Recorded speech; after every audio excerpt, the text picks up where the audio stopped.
Okay. Turns green when it's on.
So for those of you that are wondering why we're waiting, we are short one member, and we were going to try to see if he's close enough to coming in to maybe hold the meeting a minute or two and allow him to come in before we get started. So give us just another minute or two, please.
And Got when it. it's green, you're good.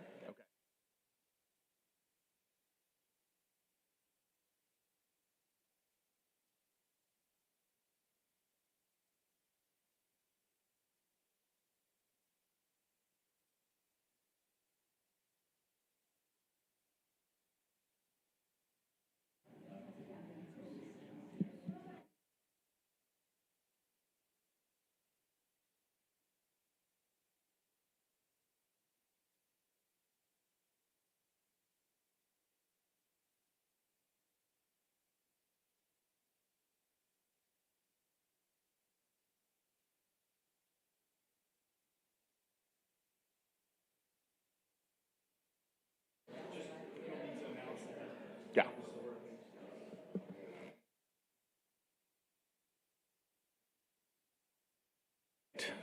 And I'm going to call this meeting of the Planning Commission to order. Establish that we have a quorum. We have 5 members, 2 absent. A quorum is 4, I believe, so we can move forward and conduct business.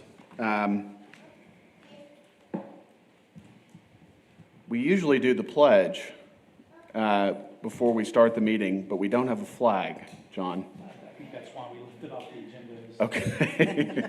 All right, I'm going to leave that. I'm going to skip that then. I'm going to go to the consent agenda. The commission may request for a consent agenda item to be moved to the regular agenda for presentation and public comment. Otherwise, the consent agenda will be considered in one vote. Item D on the consent agenda, Arden Estates, Section 4. The applicant has requested that that be moved to the regular agenda. So it'll be the first item that we consider under the subdivision plats section.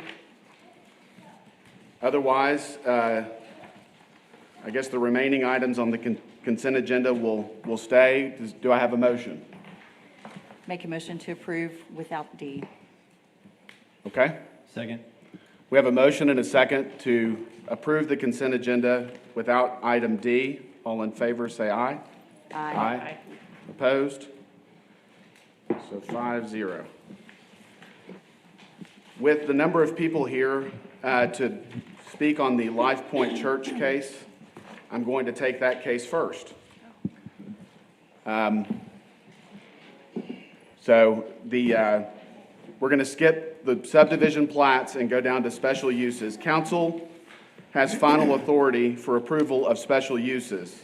SU 21-01 Life Point Baptist Church, a review and reauthorization of a special use to allow an indoor multi-use recreational facility and related recreational activities, daycare, community outreach, community services, and educational programs on properties zoned single-family residential and two-family residential located at 810 and 811 Austin Street and 818 Kenwood Drive.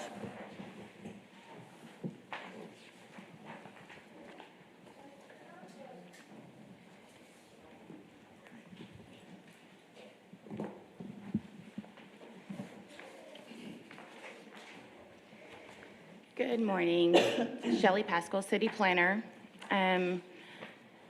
This is a review and a reauthorization of a special use to allow several different things, including indoor recreational facility, daycare, community outreach, community services, and educational program. This is located in District 5, Lane Carter, and the neighborhood is Santa Rita. As you may recall, this did go to Planning Commission in September 16, 2019, with no recommendation to City Council due to a tie vote of 2-2. City Council did approve this case of special use on September 17, 2019.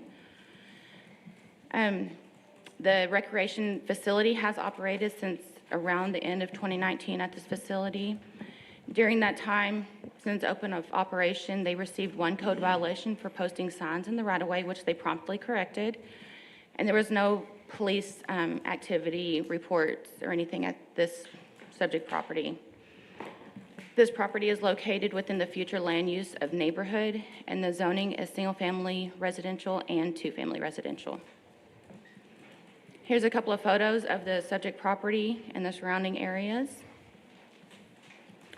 This is the actual gymnasium that the operation is operating from, and a residence looking across from Avenue D. A few more residents, both across Kenwood Drive. And this is the residence across Washington, residences across Washington. One more residence behind the church, and this right picture is a property of River Terrace. And we did, throughout the last year or so, we did take random photos of the subject property to see at peak times to see what was happening. And these are photographs of River Terrace.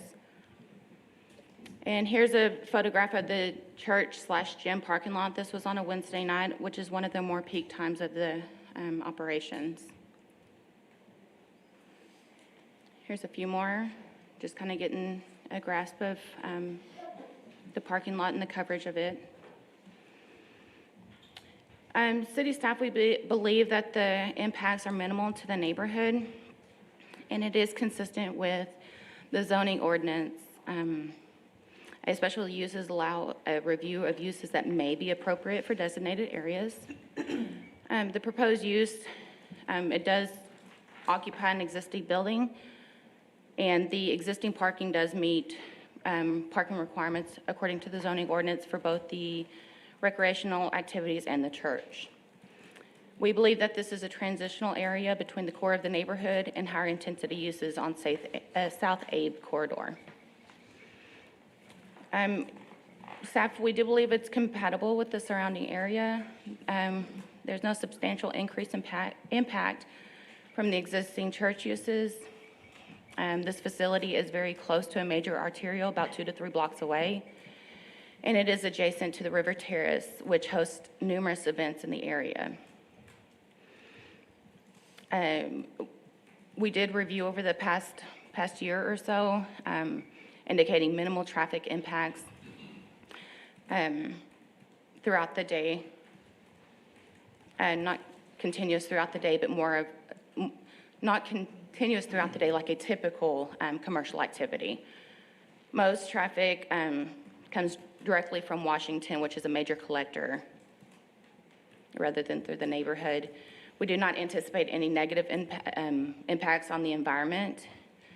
And as a community need, this special use does allow recreation and community services that we feel we need as a community. According to the development patterns, there is no change in the current development patterns. And the uses occupying the existing church building have been used for similar functions in the past, and there is all necessary parking on the site. City staff, we did send out 40 notifications. We received 2 letters in favor. We received 440 emails and 28 letters in favor for this business to operate out of that gymnasium. We did receive 29 in opposition. Of those 29, 15 were actual parcels, and then we received 17 from River Terrace. City staff, we do recommend approval of this the special use, subject to 5 conditions of approval. Any new lighting shall be shielded to minimize trespass and limit the hours of operation to 7 a.m. and 8 p.m. on weekdays and 7 to 9 on weekends. Any illuminated sign must be turned off between 11 p.m. and 6 a.m. And keep in mind, any new signage must be approved by the Design and Historic Review Commission. Any new signs must comply with the non-residential uses within the residential zoning district. And condition number 5 is that the city may inspect the property to verify compliance.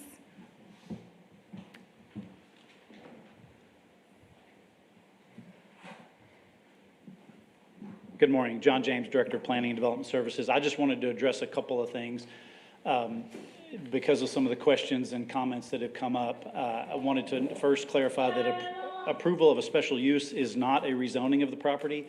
The underlying zoning stays the same as it is today. Special use is a unique process in the zoning ordinance that allows certain uses to be considered within existing zoning as an added additional use, and that's the process that we're going through today. The ordinance does say that the commission as well as the city council should give consideration to conditions that will minimize any negative impacts of this particular use. So what would the special use allow? That's another question that we've received. This does not open up this site for general commercial activity. There couldn't be a 7-Eleven, there couldn't be any other type of commercial. It's limited just to these specifically listed uses, including the recreational facility, daycare, community outreach, and educational programs. Just as a note, all of these would be allowed by the church if the church was operating them as part of their actual programs of the church, and so this is an additional adding the special use to allow this in this particular way. But again, as I said, this would not allow any other commercial or retail uses other than those listed. I just wanted to point out this as well. These are other special uses in the neighborhood. Over the past 55 years is the length of time our records go back. Exactly 55 special uses have been approved within this general neighborhood. So obviously averaging about 1 a year. That includes 8 daycares, 7 offices, 6 retail or restaurants, 6 for parking, commercial parking or storage, 3 beauty or barber shops, and then 3 other non-residential uses. So while it's not, I wouldn't call it common that commercial uses are allowed within a residential neighborhood, it's also not uncommon for these kinds of things to be considered. Again, your role is to look at these on a case-by-case basis and determine, is this particular use being requested an appropriate use for this particular site at this particular location.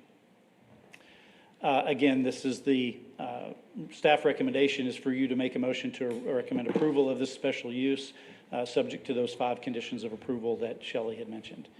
With that, Shelley and I would be happy to answer any questions. Anyone have questions for the staff? Can you go back to the map? This one? Yes. What are the red? I'm glad you asked. I meant to point that out. The green are approved special uses or conditional uses. The red or the light color, the pinkish color, is those that were withdrawn through the process. It did not complete the process. And the red are special uses that were denied for whatever reason. Okay. The larger tract that's on the north end of Santa Rita Park is the school, is that correct? Yes. Okay, And that, I believe, was for some telecommunications equipment, cell tower kinds of things. Okay. And so there are more green on the map than what I've listed here. The list is just the ones that are some type of commercial, non-residential activity. There are some of, well, I would expect that a lot of the cases that we've heard where we have a single-family zoned lot and someone, I remember a case maybe a year or so ago where we had a rezone to a two-family from a single-family within the existing structure or something. I'm assuming a lot of or several of the cases within the neighborhood are probably similar. they are, although the one you mentioned would not be reflected on this map because I believe that was an actual rezoning. It was a rezoning. To the, RS2 duplex district. Okay, So these would only be special uses that are specifically things that could be where the allowed. zoning remains. Right, the zoning remains as is, and Okay. there's an additional use authorized. Okay. Anyone else have questions? Okay.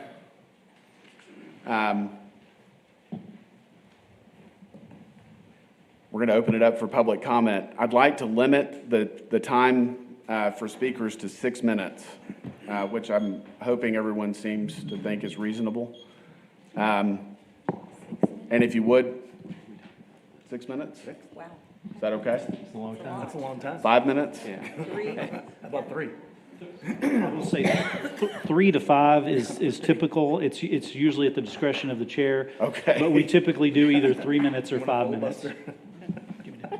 I'll note that How about 5 minutes? under our rules, the proponent, in this case, the church, would get additional, is it? Yeah, it's a public hearing, so that Right. the church would need to be able to present their. Sure. Right, but then you would limit anyone other than those or the applicant themselves to the 3 or 5 minutes. Okay, so let's do 5 minutes. Yes, sir, Mr. Wardlaw. Chairman, Yes, sir. Point of order here. I think most people can complete their presentation within that time frame. However, I think there may be 1 or 2 of us that can't. And the reason is this is an unusual hearing, as you know. Yes, sir. We got the 2019 hearings, which is supposed to be reauthorized here. Then we got today's hearing. Then we've got to address the thing out on A&M Street. And Yes, sir. superimposed upon all 3 of those, we've got litigation that we need to How is address A&M Street briefly. a part of this today? It's not part It's of not a this part of case. this. Separate case. Okay, No. so we're not discussing A&M No, today? it's a separate case, Yeah. separate hearing. Comments should be limited only to this case. Correct. Anything else would be a violation of the Open Meetings Act, if it's not on the agenda, so. Correct. It's entirely at the discretion of the chair. We typically would, if we limit speakers, we would limit all speakers, Okay. except the proponent. So I guess the issue I have here is that Mr. Wardlaw, it appears, has done a lot of legwork on this case and probably represents the overwhelming majority of the folks that would oppose the case. So That's correct, Mr. Chairman. would there be a problem with allowing Mr. Wardlaw 8 or 10 minutes to get through it? I'm assuming that would probably help reduce the time that some of the other folks I speak. think it's at your discretion, Mr. Chairman. Okay. If you do that, Travis, are you going to remove some of those other names that are on there to speak? I don't think I can keep people from speaking, but I don't No, I think think- that the people that are going to speak are going to take 5 minutes Okay. to speak. And one other thing, Mr. Chairman, this is kind of a 3-on-1 proposition. Okay. You got the city staff, you got the church, and you got the Texas Tumbleweeds. All 3 of those are aligned against the neighborhood. So, if everybody had the same amount of time, in theory, they would be getting 3 times as much press as we get. So Okay. I think the proponent has a representative who plans to do their presentation. Sure. So, I mean, I guess anyone else that wants to speak in favor should still be limited to the 3 to 5 minutes or whatever you're deciding. Exactly. But the one representative could be allowed. Okay. Would 10 minutes suffice for your presentation, Mr. Wardlaw? Yes, I believe so. Okay. And I would appreciate that. Okay. Thank you, sir. So we've opened it up for public comment. If you wish to speak on this case, if you would please state your name and your address or single member district or something that tells us where you're coming from before you speak. I would appreciate it.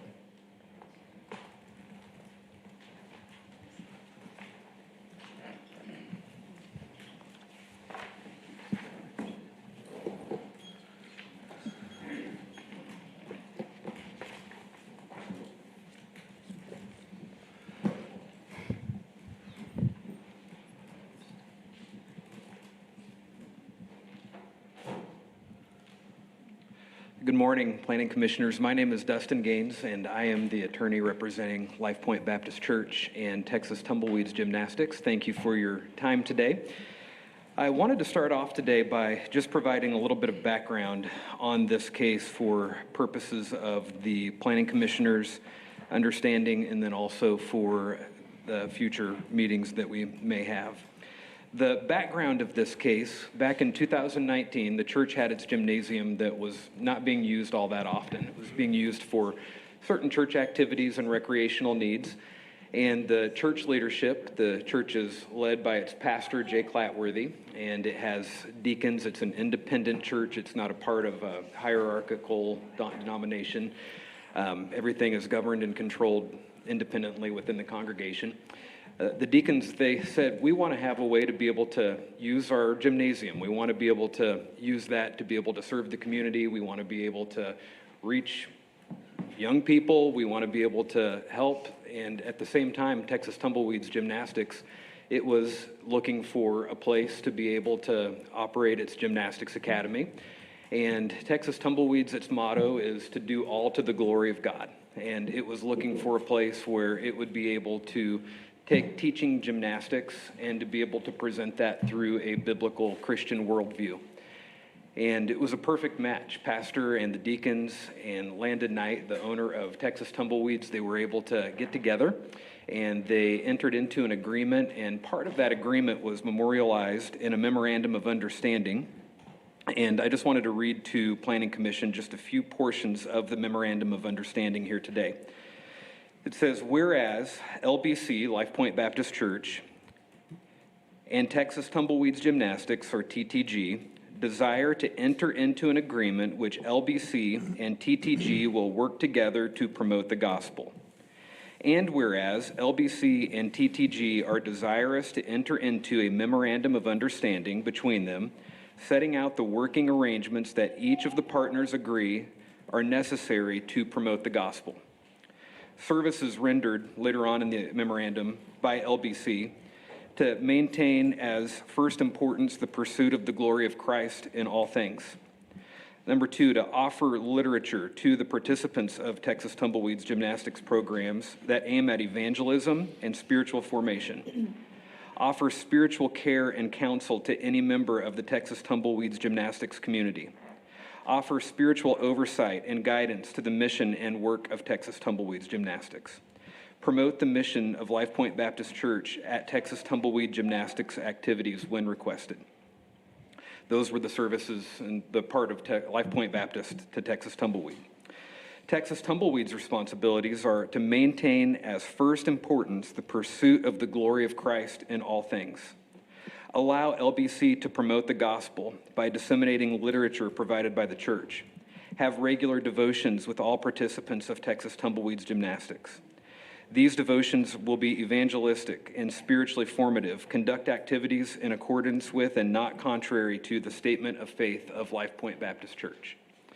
And now for over a year, Texas Tumbleweeds has been operating, and students are able to go into the gym, and every day the students have devotions, they have prayer. pastor of Life Point has been able to go over to the gym and be able to minister to families, be able to provide church literature, to be able to use and have Texas Tumbleweeds and the families that are there as an outreach opportunity and be available to help for care and counsel in any way. And the reason that I mention these things here to Planning Commission here today is from the very beginning, Life Point's Baptist deacons and pastor were seeking a way to use that gymnasium to minister to the people of San Angelo. And they've been able to do that throughout this past year. There have been no noise complaints. There have been no violations. The only complaint was the misplacement inadvertently of a sign, which was promptly corrected. The traffic has been minimal, and just over the last several days, we've received this many emails in support from the citizens of San Angelo regarding the use of the gymnasium. And these are all the emails that have come in that were referenced a little earlier. And I wanted to just bring to Planning Commission's attention the Religious Land Use and Institutionalized Persons Act. It's federal legislation. Oddly, it's for inmates and for religious land use. And it governs the ability of churches to be able to use their land in accordance with their belief and with their statement of faith. Under 300 feet away, the River Terrace owns and operates a restaurant, and at that restaurant, it's RS1, and it operates that restaurant under a special use permit. Under the RLUIPA equal terms provision, a city planning commission or city council cannot treat a religious entity on less than equal terms with a similarly situated secular entity. And just under 300 feet away, you have the exact same zoning scheme and the exact same special use permit that is being allowed for a secular purpose. Texas Tumbleweeds, prior to moving to the church, it operated and it even sought rezoning for its old location. And it was given that rezoning. And then here today, we have the minute that Texas Tumbleweeds joined in and partnered with the church and opened to become more faith-based, there's opposition and a threat of it being shut down and not allowed to be able to do that. So for those reasons, we would respectfully request and we would thank Planning Commission for its time and consideration today. And we're looking forward to a favorable decision and would be available for any questions that Planning Commission may have. Thank you. Thank you, Dustin.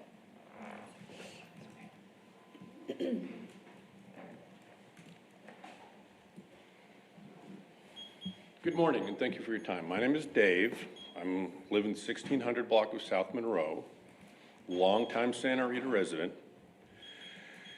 And I'm sorry that we all have to be here for this foolishness because we're just talking about kids. We're not talking about a chapter house for the Sons of Anarchy, okay? It's just a bunch of people in their minivans dropping their kids off for gymnastics. And the fact that this gentleman wants to enrich himself, shame on you. That is just simply shameful that anybody would seek to enrich themselves over this situation. Now, I told you I live on South Monroe, which is important because it's this far from Santa Rita Elementary. A lot of traffic and to school, okay? It happens. This gentleman chose to live just off of Washington. Do you have any idea how busy Washington is? I'm sure y'all have done your due diligence. You know that that is an amazingly busy street. And this many more people are coming in. And he wants money. He chose to live there. It's Washington. You knew it going in. Okay? I live on Monroe. I know what it's like. No mystery here. And again, shame on you. Thank you. Okay, thank you, sir. Mr. Chairman, may I clarify the record? Yes, sir. I'm operating pro bono in this case. I have never charged the city of Santa Rita a single dime in 35 years of representing the neighborhood. So I don't know what he's talking about. Yes, sir. Thank you. I'm losing money. I would also appreciate for those doing public comment going forward to direct your comments at the Planning Commission and not to the members of the crowd, please.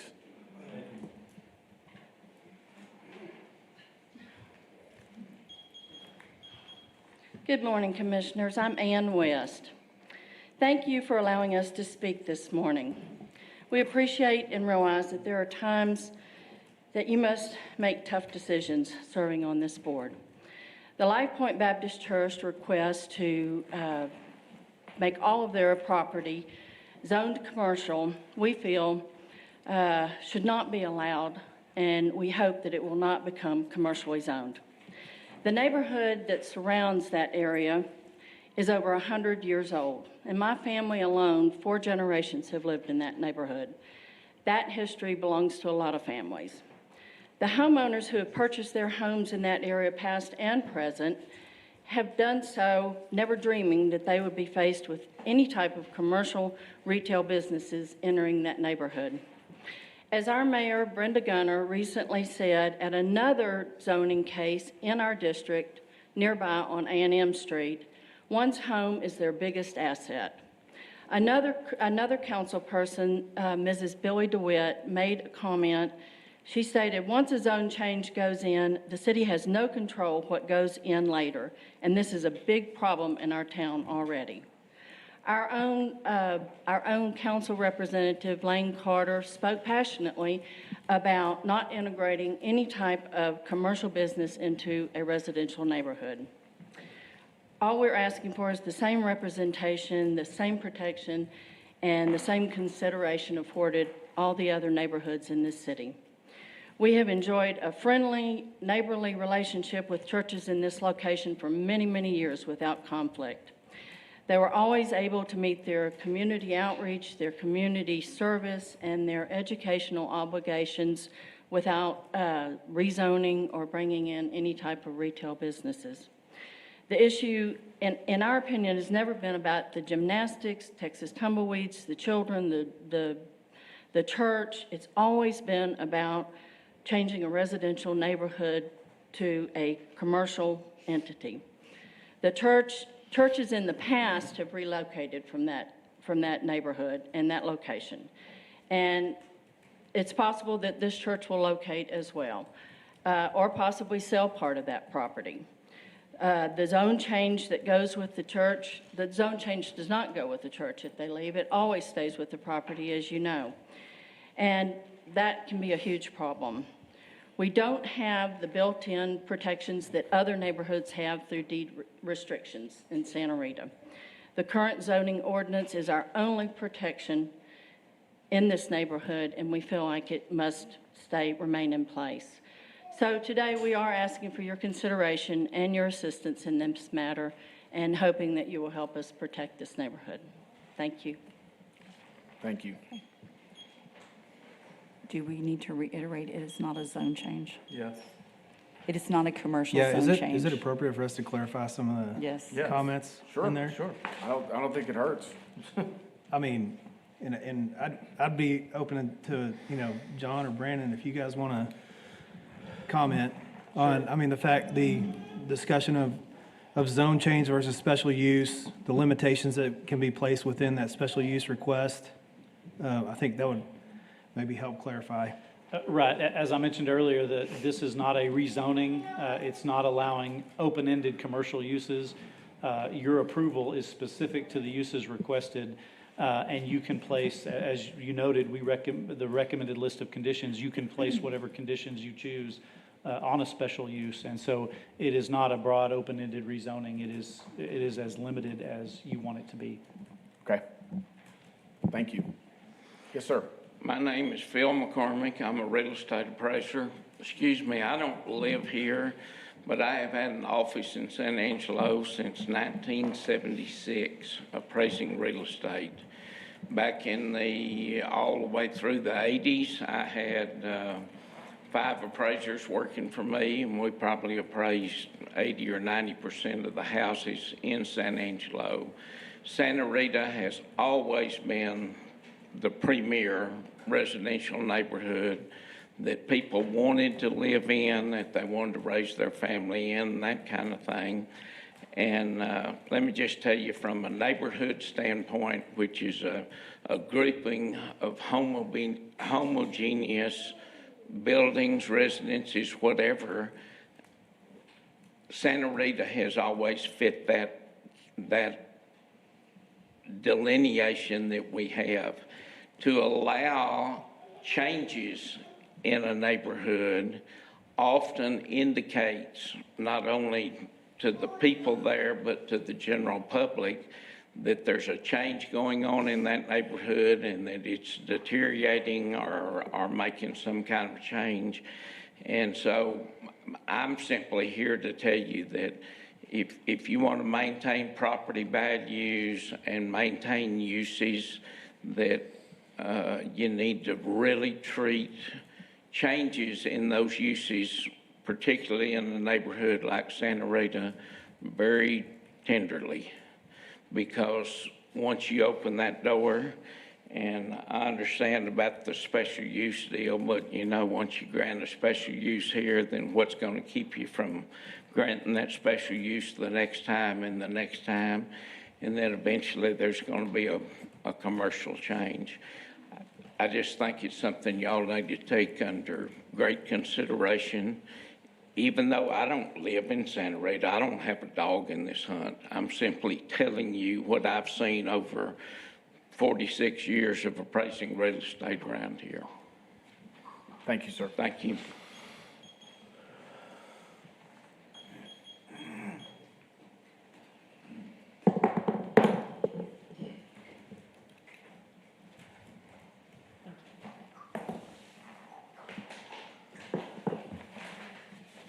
you.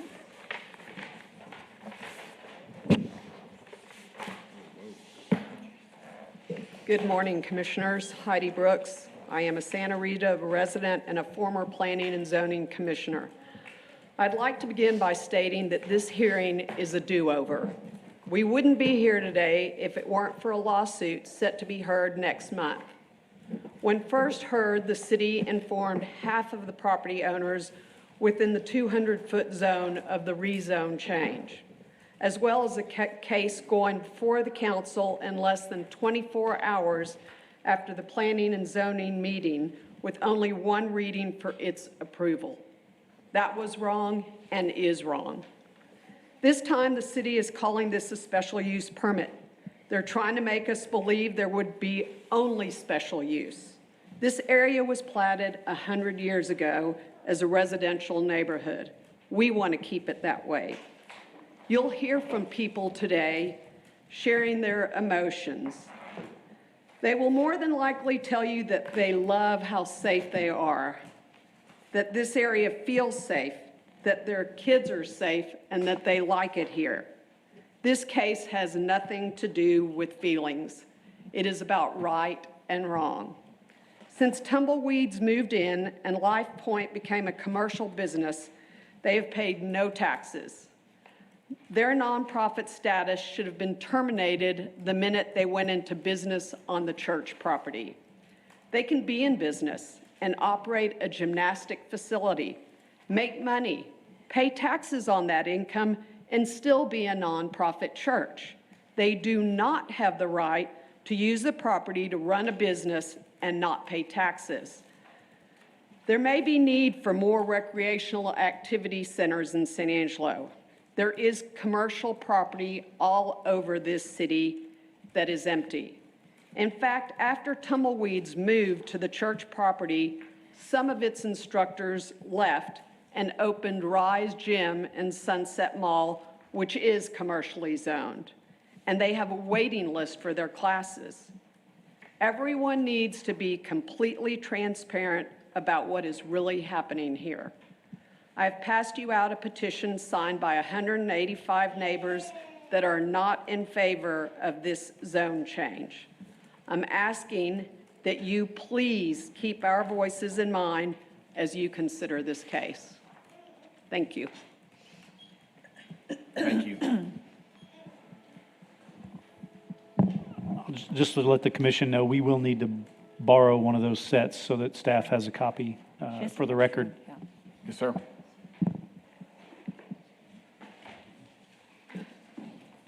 Mr. Chairman, before I start, may I hand out to the members of the commission a document I'd like to send to read, follow along.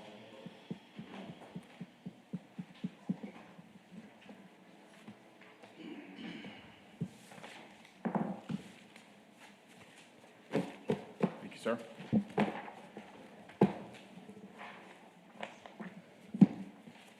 Thank you.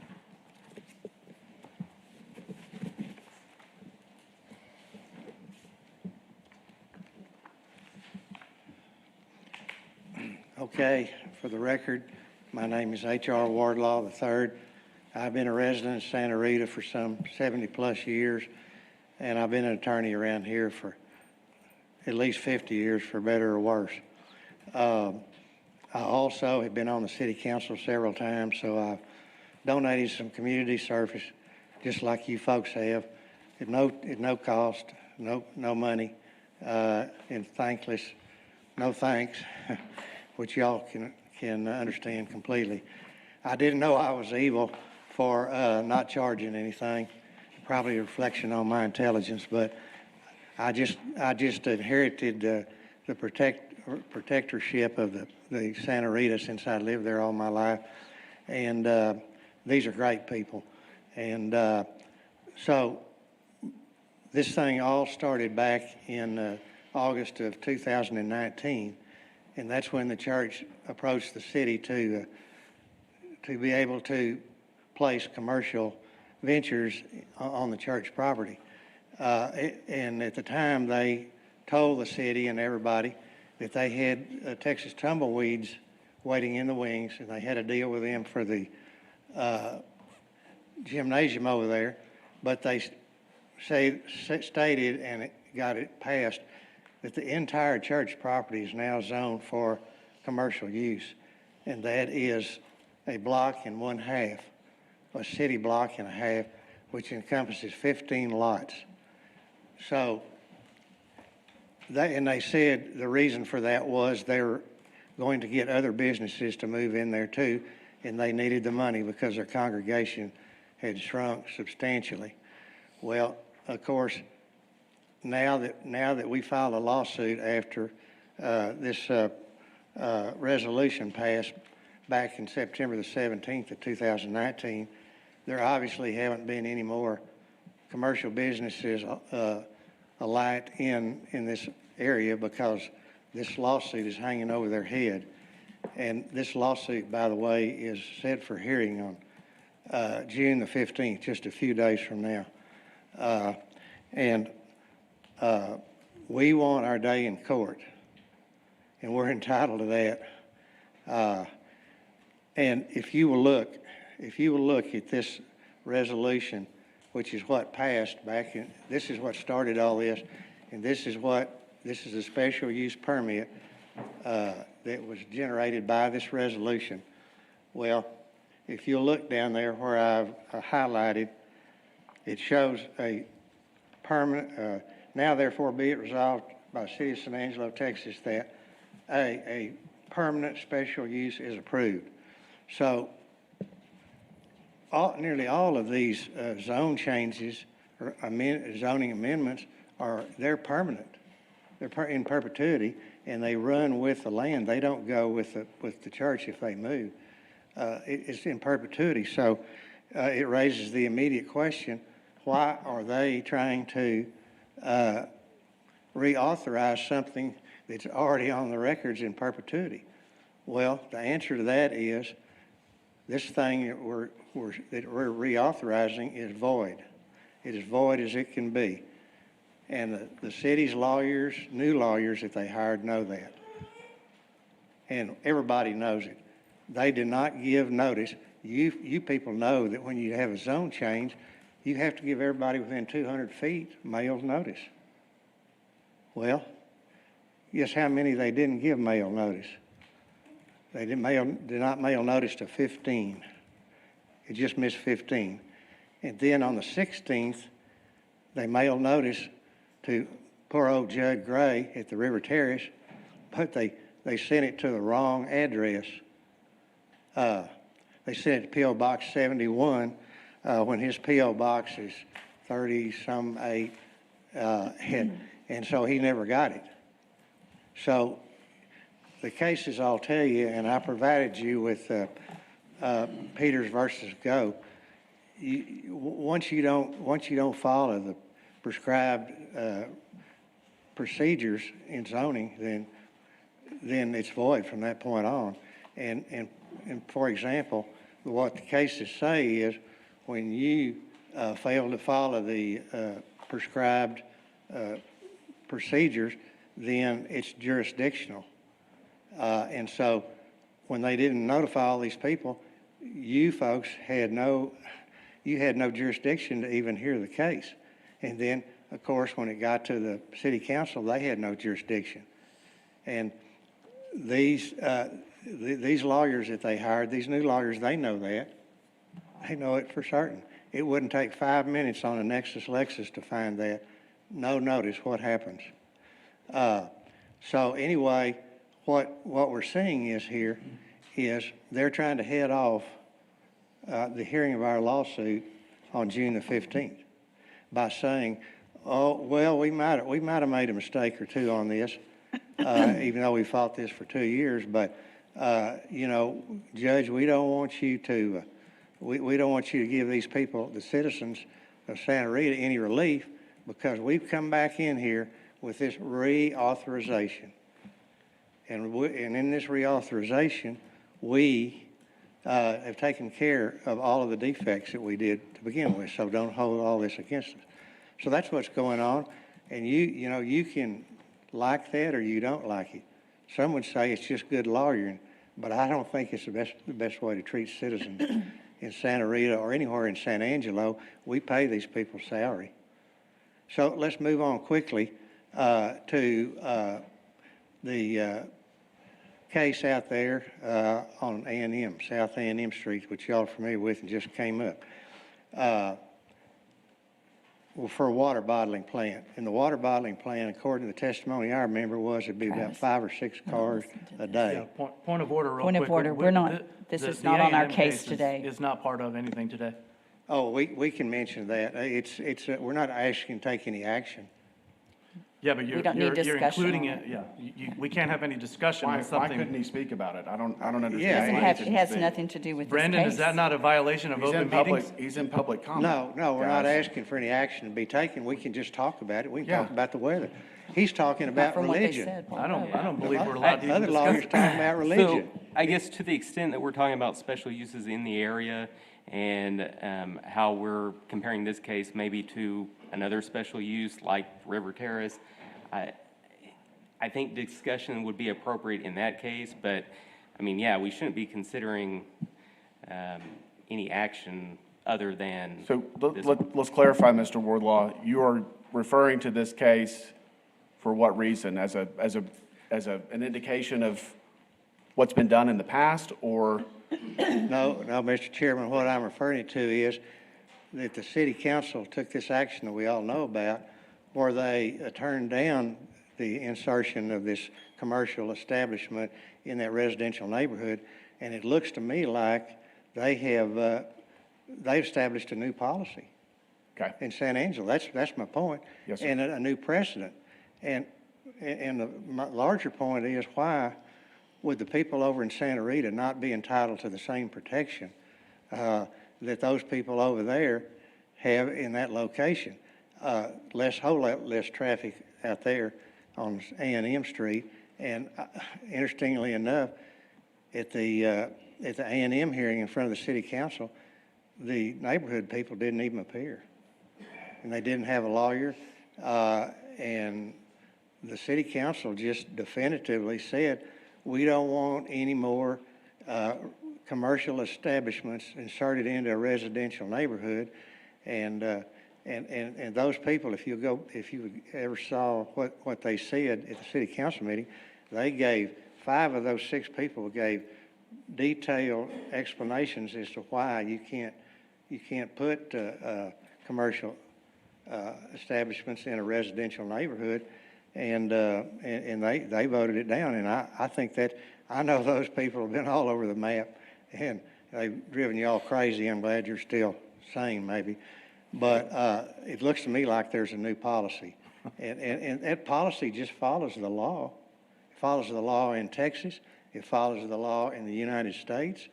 And I provided you the other day a copy of these deed restrictions in all of these subdivisions around town, the newer ones. they all prohibit this. You couldn't do this in, Mr. Spano, they couldn't do this in your district out there in the Bluffs, because you saw the restriction. So the point on that is, let's have Santa Rita have the same protections that everybody else has, you know, and I think that's what the city council is getting back into, is that kind of thing. So that's about, one other thing. The city staff is off track, just like they were when they didn't give 15 or 16 notices the last time.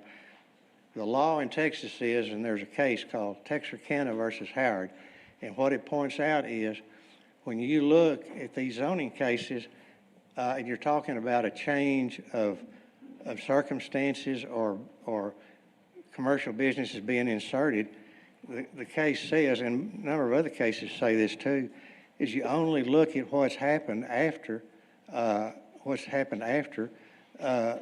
latest comprehensive land use plan.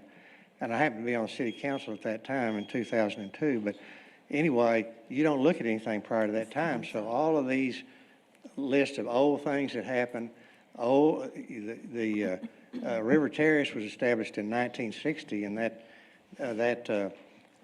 restaurant's been going on and off since then. You don't consider that. What they're trying to tell you to do is just wrong. Because see, when you have a comprehensive land use plan in 2002, then it grandfathers everything else prior to that time. And so you have to be careful about that. And I don't think there's been anything since then. And I didn't look at that map too close, but I submit to you that most of that stuff they showed you was on 2 state highways. You know, Bryant Thruway and Beauregard and Sherwood Way. And you know, that's a different situation. Thank you, Mr. Wardlaw. Thank you.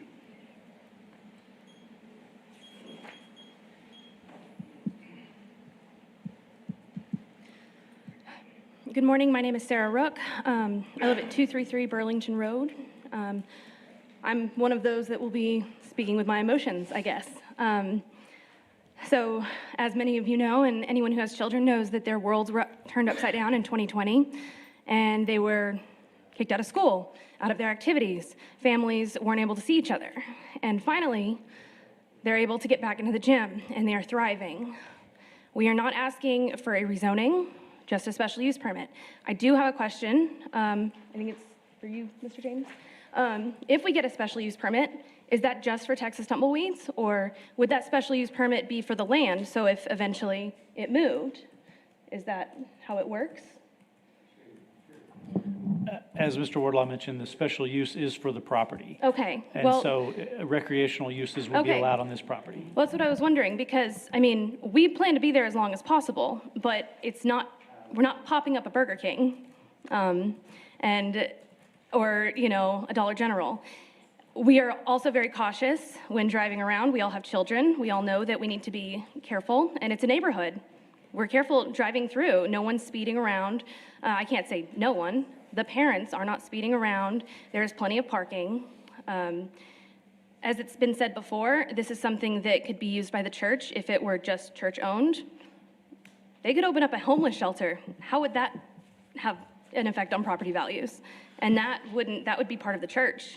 So I just don't see how a gymnastics center is a problem. There's not noise complaints. There's not excess traffic. It's not like it's going late into the evenings. It's not obnoxiously early. It's not even really early in that matter. I guess everything's just, I guess that's what I have to say. Our children are thriving, finally being able to be back in the gym with their friends and enjoying life again. They're resilient, but it's nice to have them back to normal. I think that's all I have to say. Thank you. Thank you, Sarah.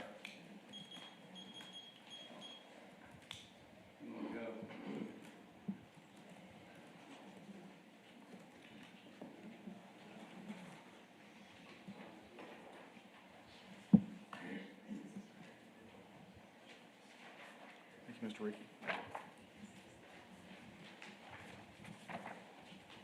Thank you.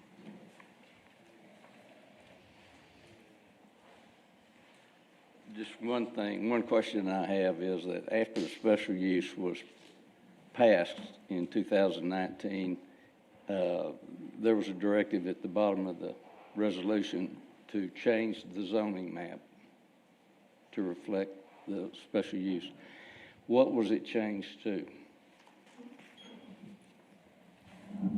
As you saw on the map that we showed, we map not only zoning districts, we map special uses, conditional uses, and all of those kinds of things are shown on the map. So even though this, for example, is not a rezoning or a changing of the underlying zoning, that is reflected on our official map. It applied to those 3 lots that are shaded? Why aren't all 15 lots shaded? I guess I'm not sure the question, but everything you see on that map in red is the church-owned property Okay, that not this just- particular special use is applicable to. Okay, oh, I see, that's a, excuse me. I see now, that is a Sir, photograph. could you state your name into the record? I'm sorry, my I didn't get it. name is Lawrence Ritchie. Thank you. Not sure what property number we are, but my wife and I live directly across the street from the gym. And like to state, we're all for business development. We need jobs and growth in San Angelo, but all that can be achieved without destroying neighborhoods in the process. Some San Angeloans believe that the philosophy that any business, anytime, anywhere, at any cost is good for San Angelo, but most of us, even those of us in business, would say not in neighborhoods. We want a safe, peaceful place for ourselves, our children, and our families, a place to go home to after the workday ends. Neighborhoods all over San Angelo feel that they have lost their voices. However, recently, the city council heard the neighborhood voices when it turned down the commercial zoning for a water bottling facility in College Hills. While that location was cheaper for the proponent who owned the business, it would have taken those profits out of the pockets of the surrounding homeowners by lowering the value of their homes and destroying the safe, quiet place where they live. Allowing commercial zoning in neighborhoods is a philosophy taken to an extreme and is destructive to our homes, our neighborhoods, and to our city as a whole. I gave you a comparison of this, the 7 topics that are important in considering zone changes and special use permits, and they're very similar. I don't know if you'll allow me to talk to you about that. But you can see in that comparison, is this a compatible use? The first one, is this use compatible with the comprehensive land use plan? Life Point Church, no. This is the staff recommendation. A&M Street, no. Is this use compatible with the zoning ordinance? Life Point, no. A&M, no. Is this use compatible with the surrounding area? Life Point, no. A&M, no. Have conditions changed that require a zoning change in this location? No to both. Will this use have a negative impact on the environment? No to both. Is there a community need for this use in this location? No. Is this use consistent with the area's development patterns? Life Point, yes. I don't see that there is a development pattern in Santa Rita neighborhood to allow for special use permits allowing businesses to operate.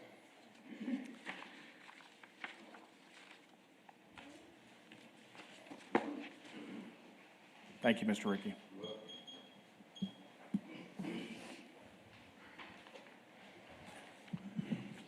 Good morning. My name's Don Payne. I'm a resident of the neighborhood. In fact, my house is directly across the street from the gymnasium at Life Point Baptist Church. I bought my house 30 years ago this year, and before I did, I spoke with people at the church, which was then Park Heights Baptist Church. I looked into what was going on over there because I wanted to know what was happening in the neighborhood as far as traffic patterns, that sort of thing. Was I going to be able to enjoy in peace my new home? I made my decision to buy the home because I felt like the neighborhood was a neighborhood and not, it was a residential neighborhood and not a commercial neighborhood. There was no commercial activity going on at that time. There was the restaurant across the street at the River Club, and back then it was a club. You had to be you had to be a member of the club to be able to use the restaurant.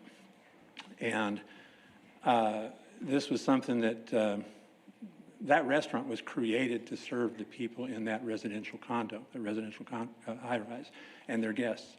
And it was a private club for many years, and it branched out later on, and yes, the city council did approve that. The use for that was approved, but that in no way has ever altered the residential character of that building or the neighborhood. Now, to clarify a few things here, Lena, the city says that these uses that would be specifically subject to your approval. But let's look at these uses. Recreational activities, that's a pretty broad umbrella. Daycare, how many daycares? What kind of daycare? Children, adult daycare, doggy daycare? What are we looking at? Community outreach, that's a pretty broad umbrella. Community services, another broad umbrella. Educational programs, another broad umbrella. What this amounts to, it's not just about the gymnastics operation that's gone in there. Approval of this special use permit amounts to advance blind approval of an omnibus special use permit that we'll have from now on. Because no matter what staff says here, that these are subject to specific approval, these categories are not specific. And besides that, the fact is that whether they're subject to specific, even though they're not subject to specific approval, which we just talked about, the fact is, when you look at this overall scheme, if you approve special uses, particularly blind special uses like this that you don't know anything about, then what's happened is you've changed the character of the neighborhood. You've changed the zoning of the neighborhood. No matter if you call it a special use or not, you have effectively rezoned the neighborhood. And every time one of those special uses, one of those pre-approved special uses comes up, you're rezoning again, because now there's a new use in the neighborhood. City Council at the April 20th meeting about the A&M situation, everybody who spoke, every council person who spoke at that time affirmed and passionately affirmed their commitment to neighborhoods in San Angelo, their commitment to that the city should respect the neighborhoods in San Angelo, that in fact Mayor Gunner is on record as saying, if we allow commercial development in residential neighborhoods, we start to deteriorate what we traditionally call neighborhoods. People choose a home, often their major asset, relying on the residential, not the commercial character of the neighborhood. She indicated that. She recognizes that people don't look for homes in a neighborhood where a commercial business is located. And the implication here is that residents have a right to expect and rely on the city's respect and protection of their property rights in the neighborhoods where they've chosen to buy a home, and when they bought that home, it was in reliance on the current zoning scheme that existed. And that's what's happened in this neighborhood. That's what I did. I relied on that.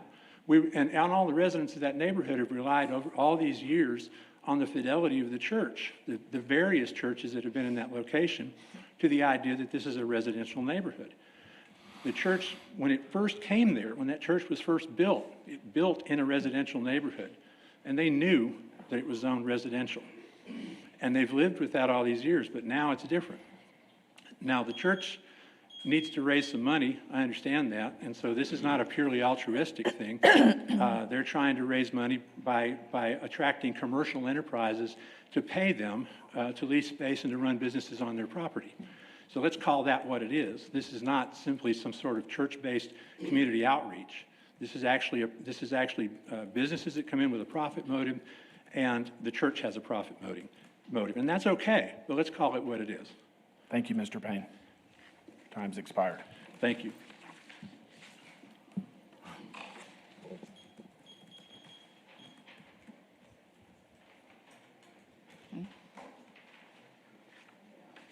Morning. My name is Nick Negovetich. I live at 3310 Cumberland Drive.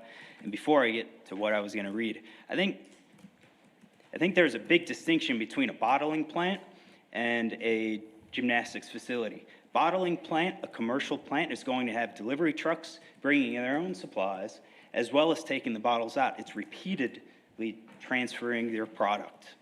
This is different. So just want to make that clarification. My wife couldn't be here today, so she asked me to come here and read this on her behalf. Last night, I asked my friends who live in Santa Rita to lend their support to our gym. I was overwhelmed by their outpouring of love and support for the children of our community. But again and again, I was asked why anyone would want to fight the gym in the first place. They couldn't understand why anyone would rather have an empty, unkept building in their neighborhood than a small children's gym. Repeatedly, I was asked why, and I didn't have an answer. Between thanking my friends and trying to explain why I had no explanation, I spent time comforting my daughter who doesn't understand why this is happening. My little girl, our little girl, who is only 9 years old and lives for her time spent learning and growing at Texas Tumbleweeds, is terrified that a place she loves so much is going to be taken from her. I tried to ease her fears.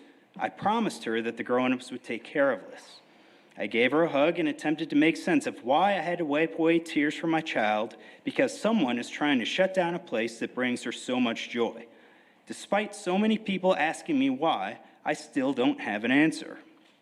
What is it about a gym that bothers them so much that the other places in Santa Rita that have a special use permit? Why is a place for children to play and grow such an unwanted addition to their neighborhood? Why would they rather have an empty building than a thriving business? And why do they hate it so much that they would spread fear and lies about what is really taking place? Part of me wishes I could understand, but most of me is glad that I can't. I'm glad that I can't comprehend that much hate and loathing. And I'm proud that Texas Tumbleweeds and LifePoint have chosen to focus on spreading joy and love instead. I'm thankful that my daughter can be a part of a program that teaches her she can be strong and strive to win while at the same time showing love for the people she's competing against. It's a relief that despite all of the ugliness being slung at our faith-centered children's gym, we haven't lost sight of why we're here. I may never understand why a small group of people are so angry and why their hearts are so full of hate, but instead of focusing on them, I'm choosing to focus my heart on making sure my daughter always chooses love and joy. I respectfully ask you to help us continue our mission by approving our special use permit. Thank you. Thank you, Nick.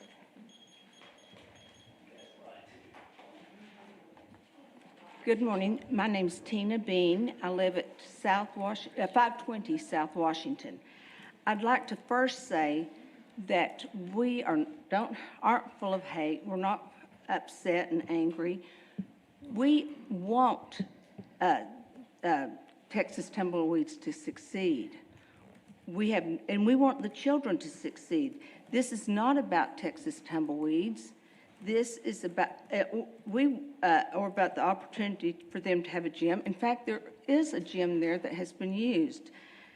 Our opposition and our concern is about the zoning and what happens. Texas Tumbleweeds may not always be there, but this permit will be, and it can turn into a zoning. And another concern that we have, we would like for LifePoint to succeed also, But it's concerning to us that they are not paying property taxes, and they haven't since this rezoning. If it changes to a commercial, we can't go back, you know. There's a precedence is set. But we do want Texas Tumbleweeds to succeed. Thank you. Thank you, Ms. Bean. Again, it's not a rezoning.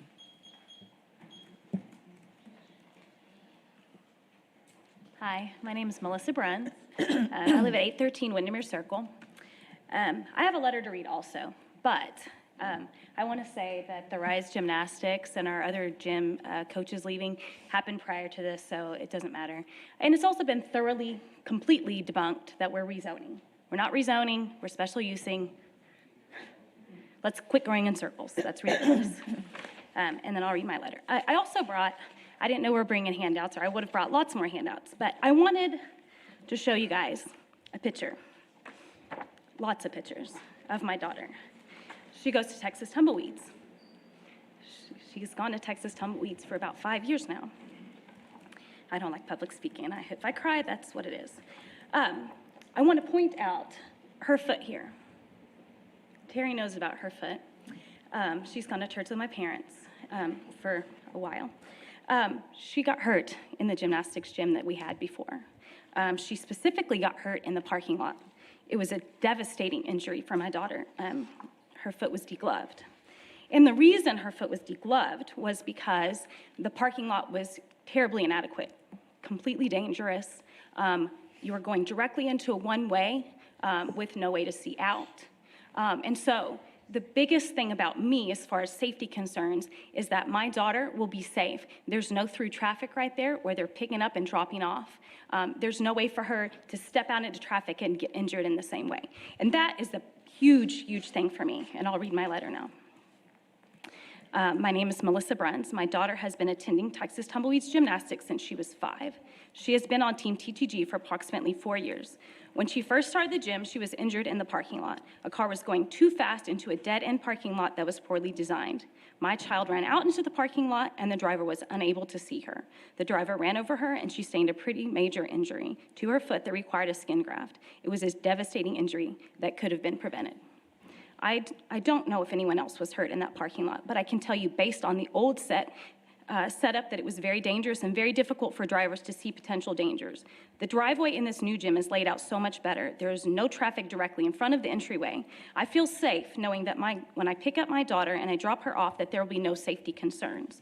In addition to the better laid out parking lot, the new gym also provides a larger space so that the girls are not so cramped during their workout time. There's also ample viewing for spectators that we did not have in any other gym. So in summation, the new gym provides us much safer, more spacious area for the athletes of Texas Tumbleweeds to perfect their craft. There's a greatly reduced chance of accidents in the parking lot, which is a major improvement. I'm happy to send my daughter to the new location so she can continue to work hard and improve her skills. And that was my letter.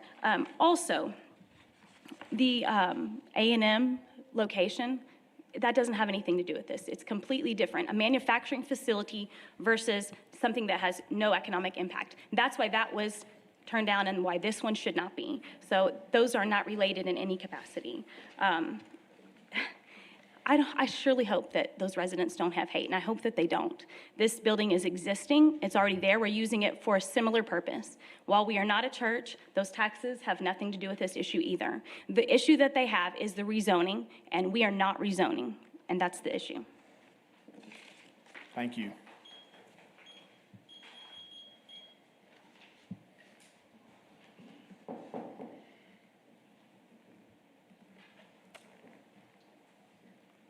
Yes, sir.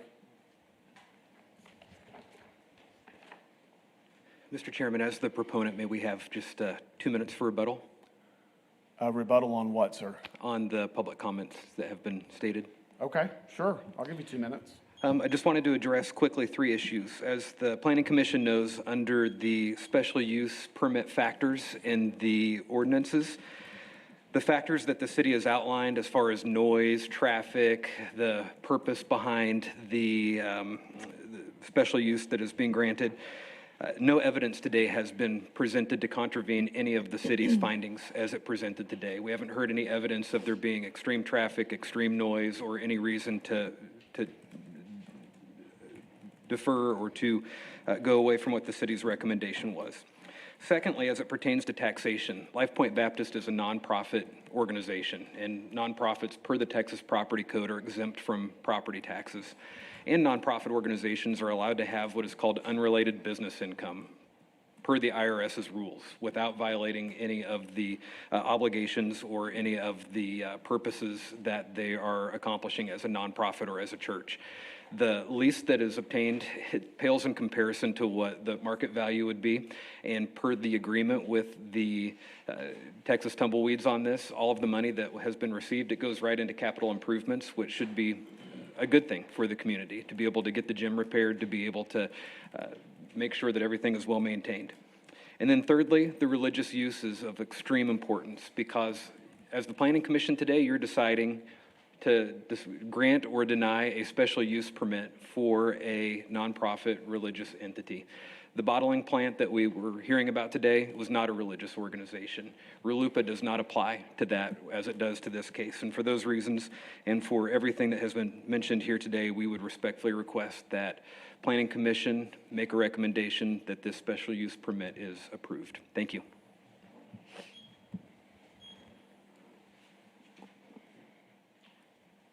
Okay. Is there anyone else that would wish to speak on this case? If so, please come forward.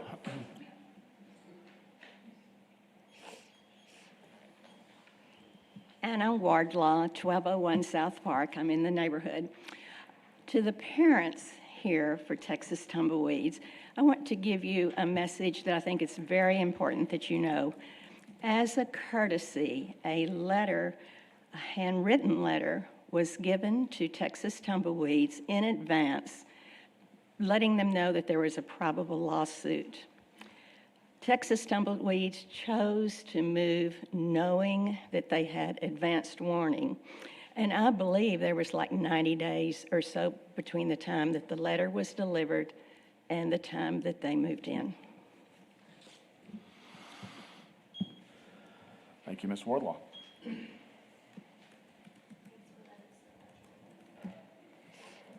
All right, is there anyone else wishing to speak on this case? If so, please come forward.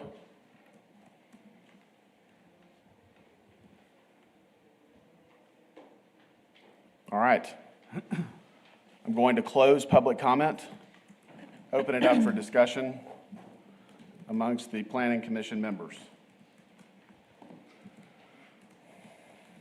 Mr. Yerk, do you have any thoughts that you'd like to share?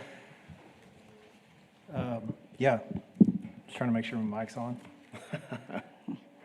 So I think, something that's worth discussing, that's been discussed, that continues to be an issue that needs to be addressed is the notification process. I think that's probably at the crux of the, conflict for the most part, where people don't feel like they're given adequate time to respond to potential changes to something that's going to affect their property that they own. And I feel like it's so important that we bring that up. And I think there's some steps being taken to hopefully remedy that going forward. But I just want to make the point that it's something that we're all concerned about and continue to press to please, let's try to address that so that we can feel like or allow people to feel like they've gotten adequate notice and had the ability to respond and have the time to prepare to respond. I think my other concern, and I fully understand that there's, continuous pressure on the perimeter of neighborhoods for commercial enterprise to come in and encroach. And I think the concern is how do you limit that? How do you stop it from penetrating further and devaluing the property within the neighborhood? And I feel like, I hope that is the biggest cause of concern for everyone who's expressed their opposition to this special use. I and I guess maybe this is more of a question for John and Brandon, but it's my understanding that special use permits or authorization can basically have whatever limitations we decide to put on it, including that it could be restricted to a specific owner, although I think that's probably a difficult thing to administer. Is that accurate? Well, to answer the first part, yes, you can place whatever conditions that you like and limitations on a special use, within reason, subject to the law.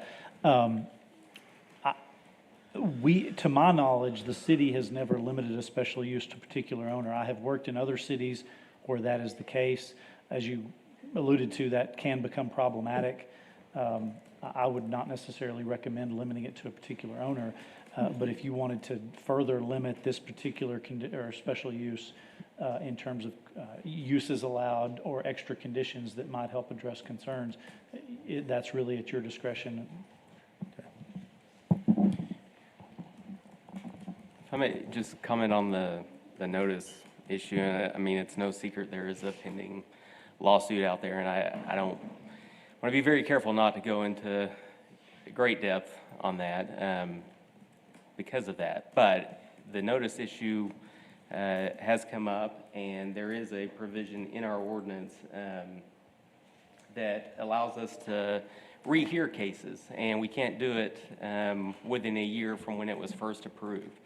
So a big part of why we're bringing this back now is there were those notice concerns, is now that we've had time to see how this would work, and since there were those notice concerns out there, we've gone through this process, given all the notice that we're required to give, and give all these people the opportunity to come and speak on this. As far as the permanent nature of the special use, I mean, this is something that's subject to revocation if they were in violation of something like that. And as you mentioned, placing restrictions or conditions on it, and one of the conditions in the last approval was that it would be subject to reinspection, and that we've done that here. So I just wanted to clarify that. Okay. Brittany, you have any thoughts? I mean, I'm on, okay. As far as, I mean, there's no doubt that this is definitely a tough case, and it's going to be a difficult decision. I do understand, the neighbors' concerns on the commercial use, just in the sole fact that if this is permitted, then what could be next? But at the same point in time, and as far as how you actually, as Luke mentioned, limit commercial use in the neighborhood settings, especially a neighborhood like Santa Rita that does not have the restrictions that Southland, Bentwood, other neighborhoods would have. And I do understand, the gym is great, and I think that that's it seems like they're, again, with their faith base and all of that, in order to give the children something, somewhere to go and enjoy in a safe environment. So, I don't know, that's all I've got. Okay. Joe?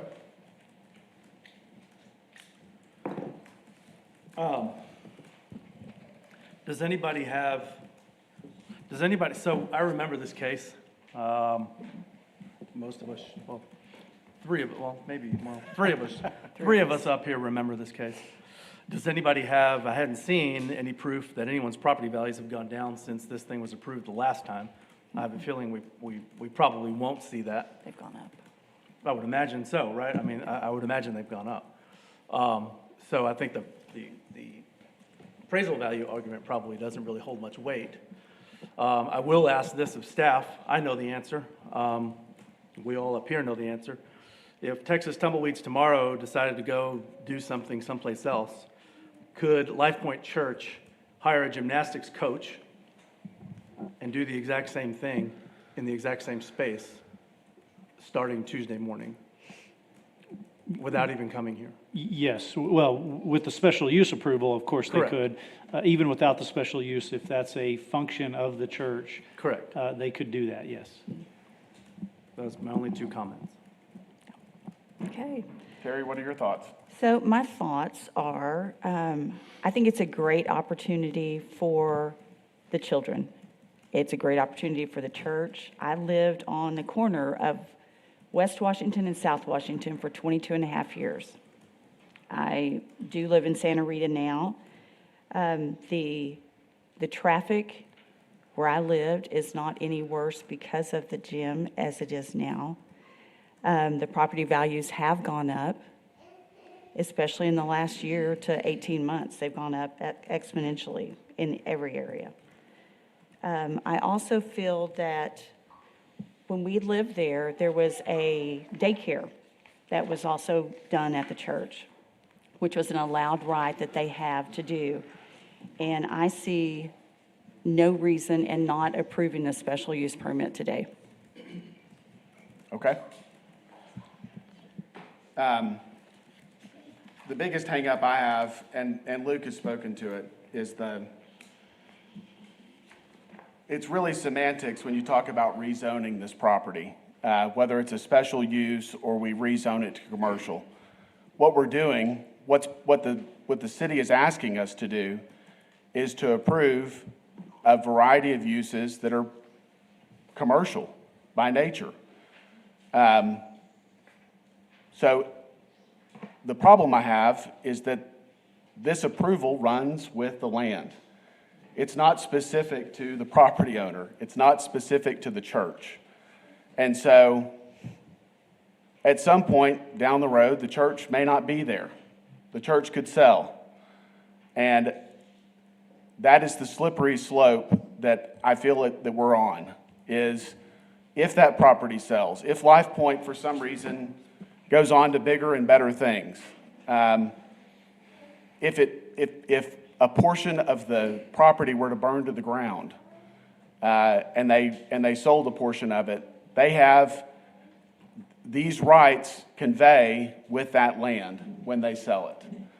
And so to me, the separation of the church and what they're trying to achieve with the property that they have, and the property and what's allowed to be done on that property are separate.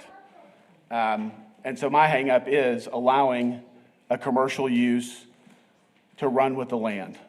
I don't think that it's good for our neighborhood. I think it speaks to an erosion of our boundaries, as Luke kind of alluded to. Man, I would hate to see that. I'd hate to see the church leave and have this zoning allowed on it and fear what could go in if the church were to sell their property. So that is the overwhelming objection that I have to this case. So the other thing that we haven't addressed is that we have two members that are not here. And I don't know, I would like for us to discuss whether we want to make a decision on this without them present, given the time that's passed and kind of where we are. I think I was just going to make a comment on your comments. Okay. So with the special use permit, it does remain with the land. I don't know that if a property is destroyed that they have to rebuild it, and I don't know that would still stay with the property. The zoning would stay with it regardless. The special use, I think, Absolutely. may fall out. They'd be allowed to put whatever they wanted to on that land, wouldn't they? I mean, it's a church. I guess there'd be limitations. Churches are allowed by right to build in any residential area. Correct. But the property is zoned RS1. It is, and but all of RS2. these uses are allowed. The An special indoor use. multi-use recreational facility, a daycare, a But you're community confused- outreach, Correct. community services, Correct. But you're educational also- programs. You're also stating that it is commercial zoning, which these are allowed by right I'm to saying the that- church, and we're having a special use permit. But we also need to remember that there are 55 other businesses at least in Santa Rita that have special use permits, or not just businesses, but there are at least 55 special use permits actively used today in Santa Rita. This is not anything new. Okay. Why could the special use not be restricted to multi-use youth recreational facility or daycare, period? So say I'll again, just I'm answer sorry. that from a procedural question. Yes, as I mentioned earlier, you can limit this. You could limit it specifically to a gymnastics facility if you wanted to. And then if the church wanted to do any other of these things, they would have to come back for an amendment to this. Or any other owner, if it's not the church. Yes, I believe you could limit it to the present owner, and then a new owner would have to come back for a reapproval. Well, I think what I was saying is if you restricted it to use as a gym, even if the church sold or parceled off this section and sold it to the gym, they'd still have to come back and get a special use permit. Or if they were to use it for anything other than youth gymnastics, if we worded it that way. Does that make sense? Yes, you could limit it. Again, you have fairly broad discretion of how you would limit this. We've limited size of operations, size of building. You could limit to the number of students at the gymnastics facility if you wanted to ensure that they didn't, if the church burned down, they didn't build a gym 10 times larger. So I'm serious, guys. Stuff like this happens. We could have a daycare specific structure built where the gym is today if the gym were to, God forbid, burn to the ground. We don't know what could go on the land, and we have all of these uses that are allowed by what the city's proposing for this case. I really think it's a problem personally. So.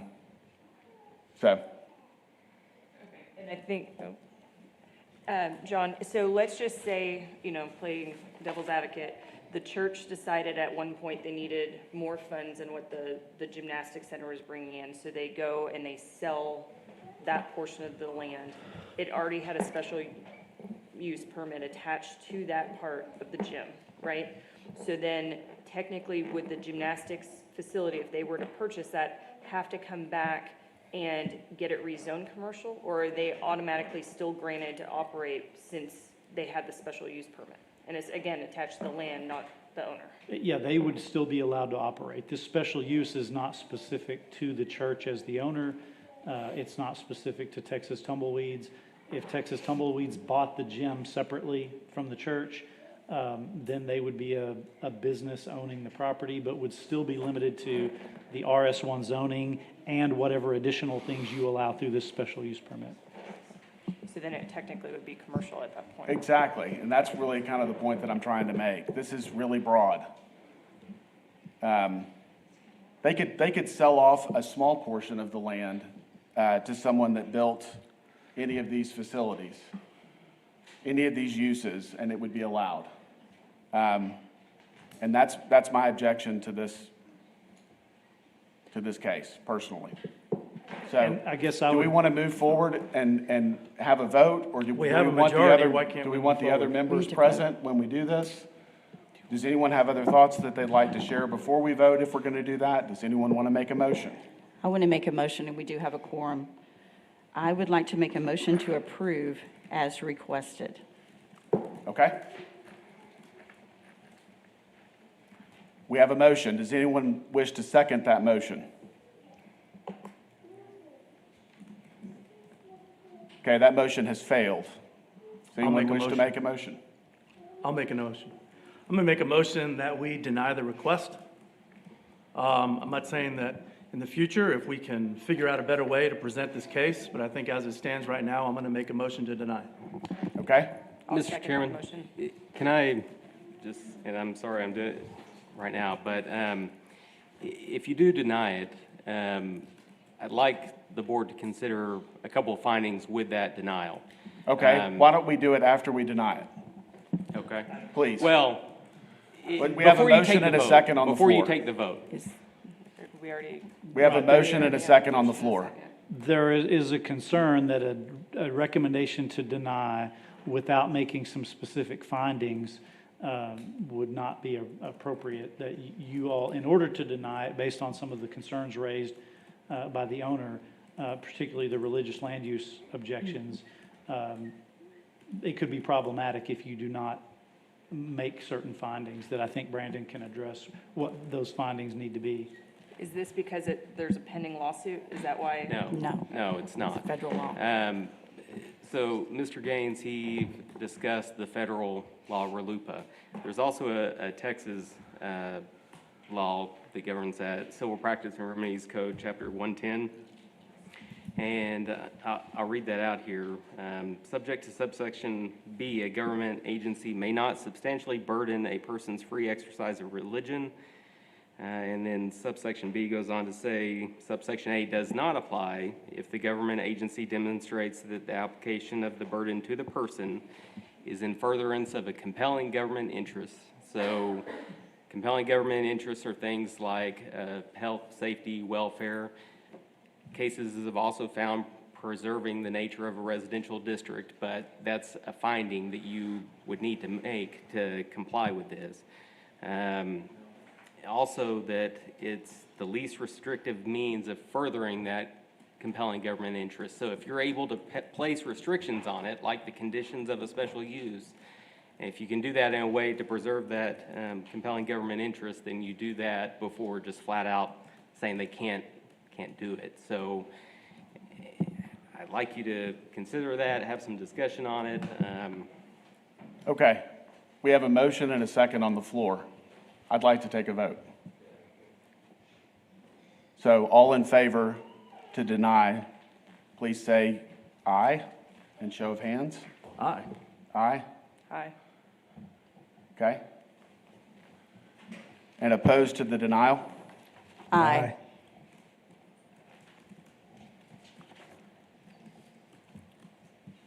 Okay. Now, do we need to add to that? I don't You can't understand. add anything. You've already voted. We've taken action. Okay, Taking action. all right. We'll move on. I'd recommend we take maybe a 5-minute break to let the room clear out and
Can everybody hear me?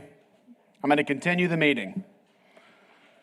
So we're going back to the regular agenda items, subdivision plats. The Planning Commission has final authority for approval. Appeals may be directed to the City Council. I'm going to bring down the case that was on the consent agenda. Arden Estates, Section 4, request for approval of a final plat of Arden Estates, Section 4 being 12.925 acres out of Lot 1, Block 3, second replat of Block E, Section 3, Arden Acres, generally located southwest of the intersection of Arden Road and Northwest Drive. Mr. Chairman, the applicant's representative is here, and he has requested that it be removed from the consent calendar. So, Russell, if you want to address your issues. So I'm going to open this up for public comment. Mr. Gully, if you'd like to speak, come on up. Thank you. Good morning. Russell with SKG Engineering. I just wanted to kind of highlight a few things and talk about them and see if we can kind of have them deferred. Much to do with the sidewalks, and then if we want to look at the conditions of approval, it talks about Arden Estates Drive, doing plans for those. Arden Estates Drive is actually not included in Section 4. It appears to be because it's kind of the way that we plat around it, but it was actually platted and will be developed out as part of Section 1. So the hope and expectation, and I don't know exactly how it'll time out. We're both working on both the single-family residential to the south that would really put into Section 1 and this street first. But then they're also working on kind of the development of these two parcels where this one would go. So really we would ask that item 5 kind of be stricken or revised, kind of recognizing that it was approved to be installed as part of Section 1. And then on the sidewalks, we'd like to have those deferred to the building permitting phase or future phase of development for those. It appears, and the route they're going right now is looking at putting a multifamily project in up there. And so with that, the city will have the opportunity and you know, we'll be reviewing. I'm presuming it's probably be large enough that there'll be an urban design review. So the sidewalks will be installed. So we just would request that the sidewalks could be deferred to the building permitting stage as well. And we'd really be happy to answer any questions. Okay, so let's go to this item 5. Prior to plat recordation, prepare and submit plans for approval illustrating the required construction of Arden Estates Drive, meeting all the requirements for urban local roadway. You want to strike that, is that correct? Yes, or append to that something that would say, unless it's previously built and approved as part of Section 1. I think that'd be the better way to go, because just because we call it number 4, once it's an approved final plat, they could theoretically do that one first if they wanted to. Right. So leaving it in, but with some language that says unless already constructed as part of a previous phase, something like that. We'd be comfortable with that. So.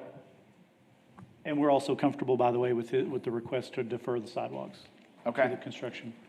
Would you be able to put number 5 on the screen so we can see it? Since this was a consent item, we actually didn't prepare a presentation, so we don't have those able to pull up. I can show you the copy I've got, Terry, if that would help. Okay.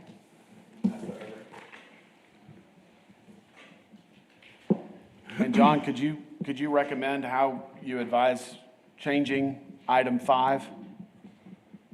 I just think where it says prior to plat recordation, prepare and submit plans for approval illustrating the required construction of Arden Estates Drive, comma, meeting the requirements of an urban local roadway, maybe comma, unless already completed as part of a previous phase of the development. Are you good with that? Yes, sir. Mr. Gully? Yes, sir. Okay. Does everyone understand what we're being asked to do? Are the sidewalks an item on here? Russell? Item 7. Item 7. Yes, sir. And then on item 6, this was kind of a fire department comment, and I spoke to Brenna about this. and I don't know that it's a big deal. I think we probably have some flexibility. And I commented to her that plat approvals, they get filed at the courthouse and they're pretty much perpetual. And this just says, it references a specific 2015 IFC. So in 10 or 20 years, someone could pull this plat out and the city's on now 2021 or whatever version of the I codes. But the plat says 2015, so. Wouldn't that be to your benefit? It would be, so I'm just saying. It would or could be, so we're not opposed to it, but it just may be something you want to look at on how we word that in the future. If we don't reference it, then the current fire code could be in play.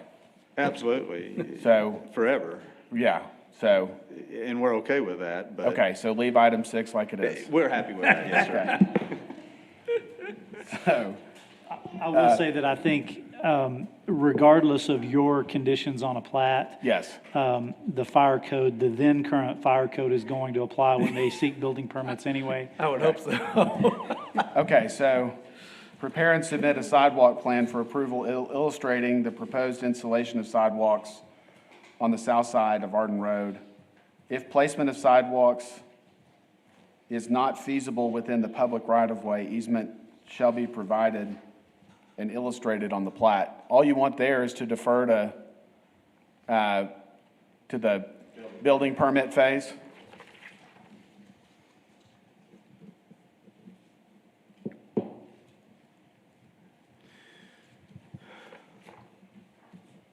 All right.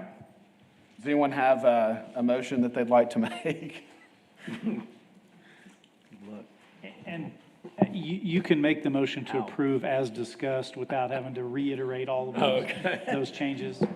Okay, so item, moved. Let's jump on that. So item 5 being, unless the road was constructed in a prior, unless the road has already been constructed, I think is something like that, is what you were saying?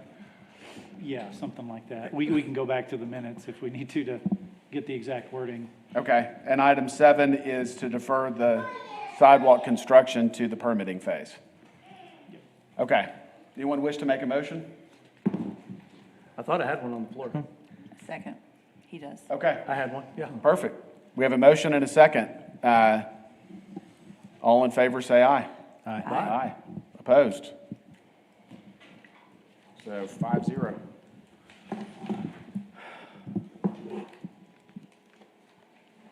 All right, first replat of the north 105 feet of Lot 1, Block 5, Shepherd's Addition.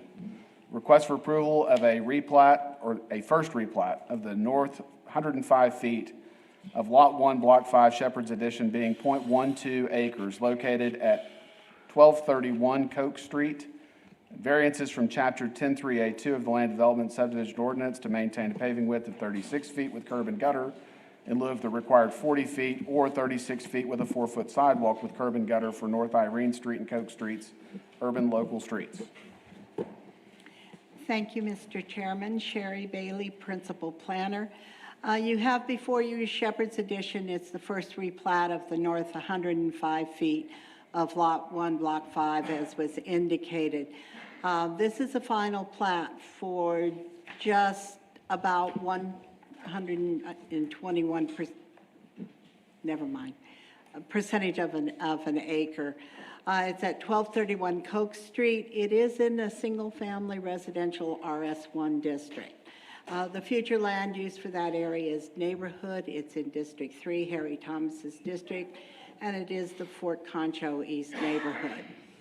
The existing streets on both Coke and Irene are 36 feet of pavement. They do have curb and gutter.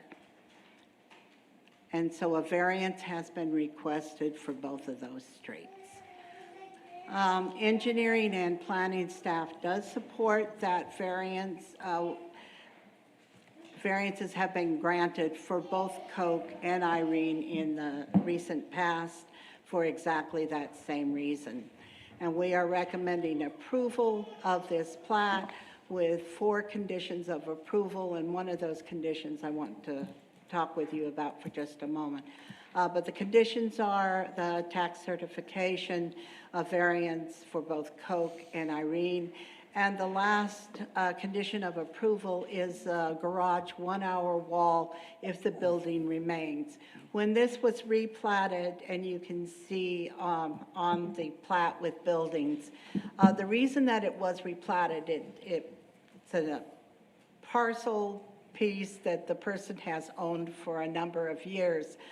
He wanted to get a building permit at that time. We discussed with him the fact that in order to do that, he would have to plat the piece of property. He platted exactly what he owned, which would allow then the second half of that lot to also be combined with the second half of both lots 1 and lot 2 to also be a buildable lot. But in doing so, the line had been drawn where it actually occurred in the parcel on the piece of property that is the garage. The owner is either going to remodel that garage when he remodels the house, or he's going to remove it. But we've added that condition to cover that.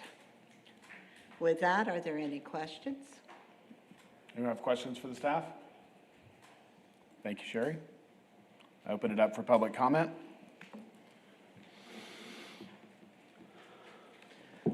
Good morning, Russell with SKG. We would ask your approval of the 2 variances as requested and approved by staff, and then would maybe ask for a little clarification, I guess, on the firewall issue, kind of the timing, the chicken and egg issue here, if you will, with being able to record the plat and being able to get a building permit and remodel the garage. Is there a way that item 4 could be deferred, if you will, to the building permitting side of things as well?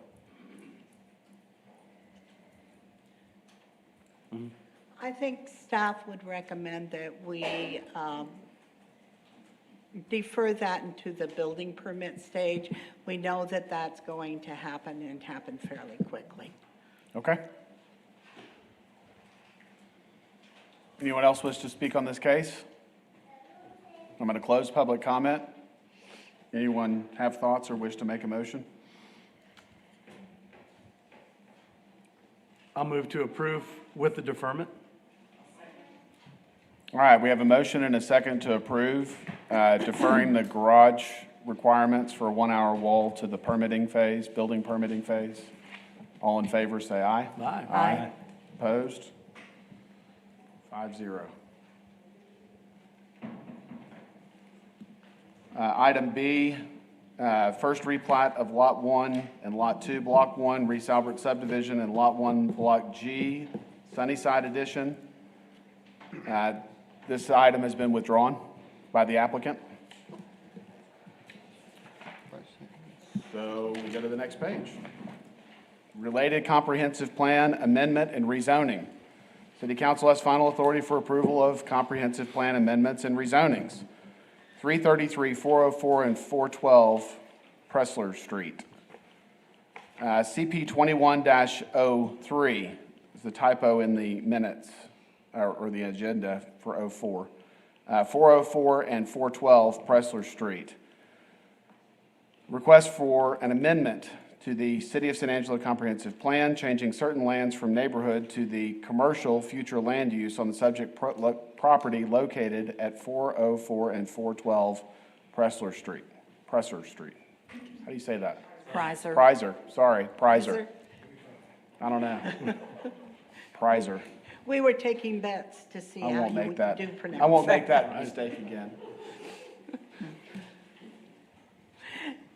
Thank you, Mr. Chairman. As you indicated, you do have before you the comprehensive plan amendment and a rezoning request.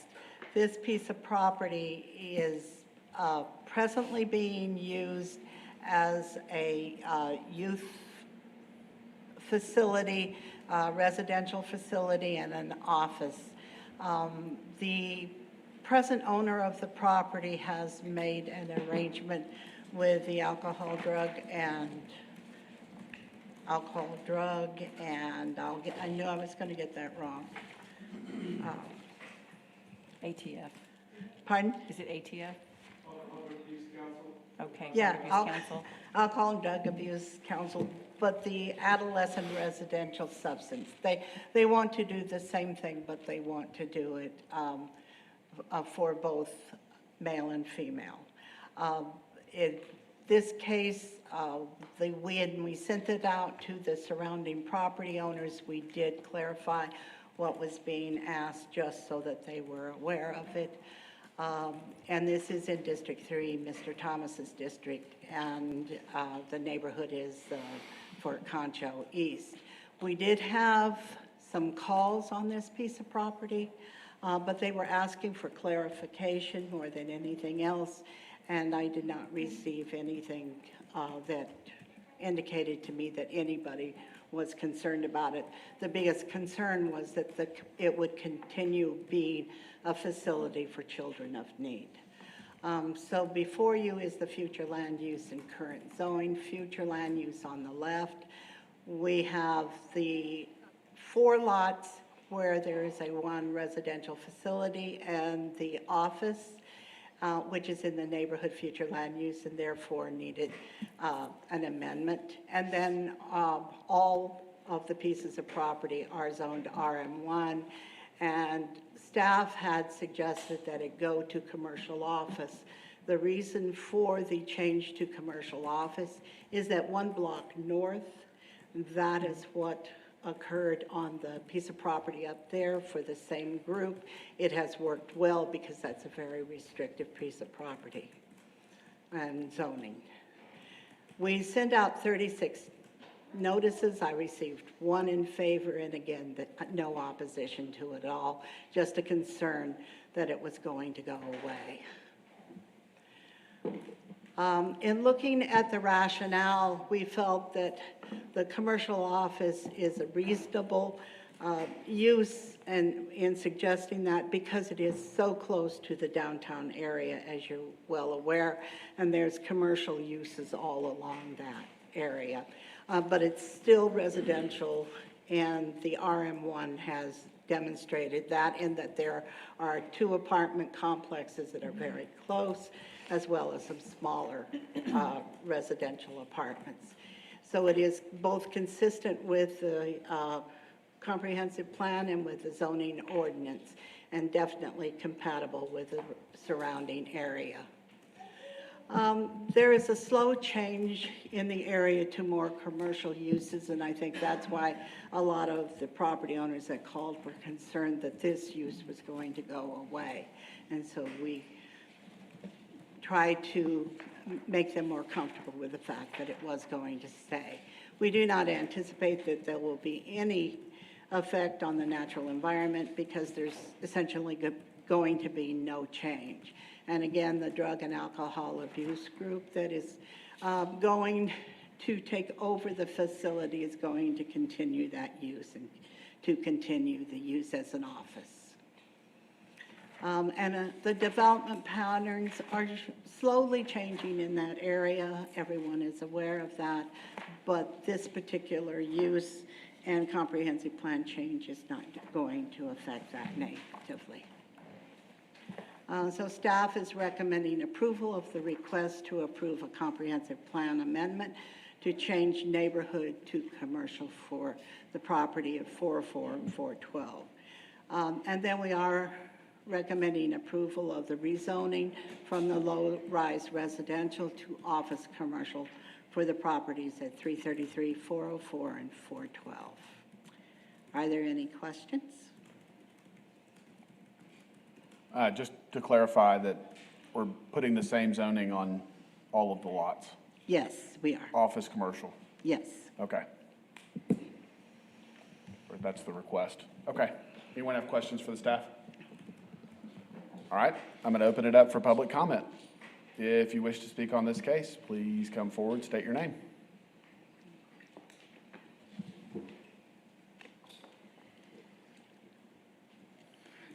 Good morning. I'm Stephen McLaughlin. I'm from the Board of Directors of the Concho Valley Home for Girls. Just to give you a brief overview of what's going on, I've been on the Board of Directors for somewhere around 18 years, and there's been a very definitive change in the state and CPS in terms of how they recommend and place children. And it is, the result of that is that our the number of girls that we have in residence at the girls' home and the number of children we're serving in the emergency shelter has dwindled to almost nothing. Sometimes we're down to one child. And so in looking at that and seeing that it was coming, the next thing is that the state has also put a requirement on us to get quite a bit of new, I don't remember what the word is, accreditation that's going to cost $30,000 to $40,000 for each of the operations. That's difficult for us to do.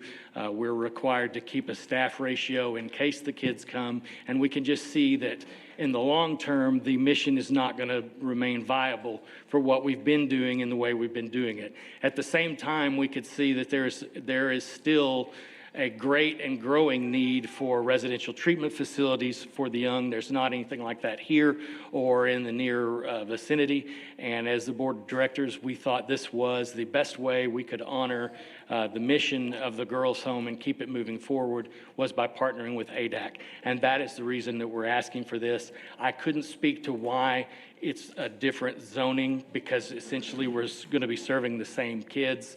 It's always been residential. It's just a change. I think that as far as the impact on the neighborhood itself, I think that our facilities are very stabilizing to the block and the property values. There are other properties on the block that could use some help. So I think our continued presence there is nothing but positive for the neighborhood. And I thank you for considering it. Thank you. Thank you, Mr. McLaughlin. Anyone else wish to speak on this case? If you would, please come forward. All right, I'm going to close public comment. Anyone wish to make a motion or share thoughts?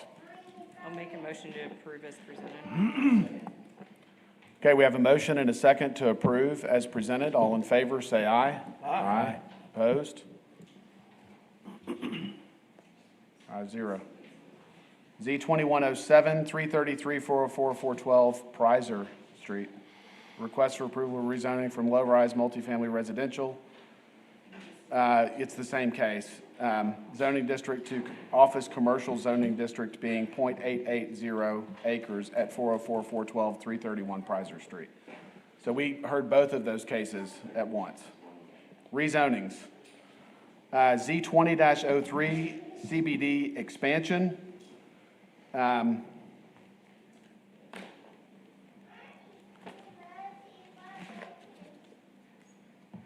Goodness. This is going to take a while, isn't it? It's up to you guys. We think we've brought something back excluding most of the properties that were, that you all had concerns about. So I suppose it still could take a little while, but what we think we've presented is something scaled back significantly from what we had presented last month. Is there anything, if we continue this to the next meeting, does that impact anybody that's trying to do something development-wise or otherwise? No, I don't believe so. There's actually one property owner that had requested to be included in this. It's not the entire facility, but it's a few properties for Palmer. If he doesn't get this, he's going to stay ML. He'll need a double frontage lot. He'll need a variance that could hold up his building permit. That's the only one I'm aware of. From what I recall, too, he was under contract for the land across the way, and I Yes. don't know when his contract expires, so. Do you guys want to hear this, or do you want to continue it to the next meeting? Yeah, I don't want to hold anybody, I don't want to hold a citizen up. Let's go. You could, another option, you could push it to the end of the meeting. I hate to say that if people are waiting here, but, and see where you are on the other cases. Let's do that. Yeah, that's fine. Yep. We'll skip it for now. That's a great idea. Okay, go back to the agenda. Sighs of relief out there. Z2105, 2321 South Bryant Boulevard and 505 West Avenue T, a request for approval of a rezoning from the single-family residential zoning district to the neighborhood commercial zoning district, being .3 acres located at 2321 South Bryant Boulevard and 504 West Avenue T. Thank you, Mr. Chairman. This piece of property, the one on the corner, has been a restaurant and a bakery since the early 70s. But it has been sitting vacant for a period of time, and the owner's grandson actually wants to restart it again as a restaurant. When staff was looking at the area, we went out and visited the area, that would have made the lot immediately to the west of this the only piece of property that was not CN in that area. And that piece of property has essentially been let run down because the property owner, one of the property owners had died, the other one was very elderly. So in contacting, we asked if they had a problem in rezoning, and nobody seemed to have a problem, so we included that piece of property. In the vision plan for this area, it is neighborhood center. It is in District 3, Mr. Thomas's district, and the neighborhood is Rio Vista. And as you can see, most of the zoning for the area is the neighborhood commercial CN zoning. It was just those two lots that were right there on the corner, and so we included those. And as you can see, the entire area is in neighborhood center on the comprehensive plan. This is a picture. On the left is the original building that was a bakery and then a restaurant, and the one on the right is essentially the abandoned piece of property that is included. We sent out 12 notices. We received none in favor and none in opposition. The rationale for the rezoning in this case is that the proposed zoning is intended to be commercial and neighborhood commercial, which serves the area, and it is very compatible with a comprehensive plan. The zoning itself backs up to neighborhood commercial and is a reasonable extension of that. And it's compatible with the surrounding area in that the restaurant itself has been there for a number of years and has just been vacant for a short period of time. It was used locally. And the residents that I talked to that were immediately across the street, the ones that had been there for quite a while, were definitely in favor of the restaurant coming back in. The intended use, as we've said, is indicative of the changing character. It's obviously on South Bryant, which is a very large street with a lot of traffic. The rezoning in this case is anticipated to have very little adverse impact. We believe this area of the city, in fact, is lacking social services or our local services for the neighborhoods, and believe that they will welcome it back again. And the existing development pattern shows that this is a transition area. We all know that from the comprehensive plan, and we believe that this is a nice balance for that adjacent residential area. And so staff is recommending approval of the rezoning from the single-family RS1 zoning district to the neighborhood commercial zoning district. Are there any questions? Yeah, sorry. No, go right ahead. I mean, looking at the pictures, clearly it's a commercial building. You mentioned that it was served as a bakery since the 1970s. Why is it currently zoned as residential? It never had its zoning changed. The zoning was always RS1, and there was never an effort to rezone it. And then when it was vacant for a couple of years, then bringing it back to that original use meant that they had to rezone it. So had they continued to operate their They would have been business fine. without interruption, we wouldn't be having this conversation. Exactly. Grandfathers. So it would have been grandfathered in. Okay. Okay. Got it?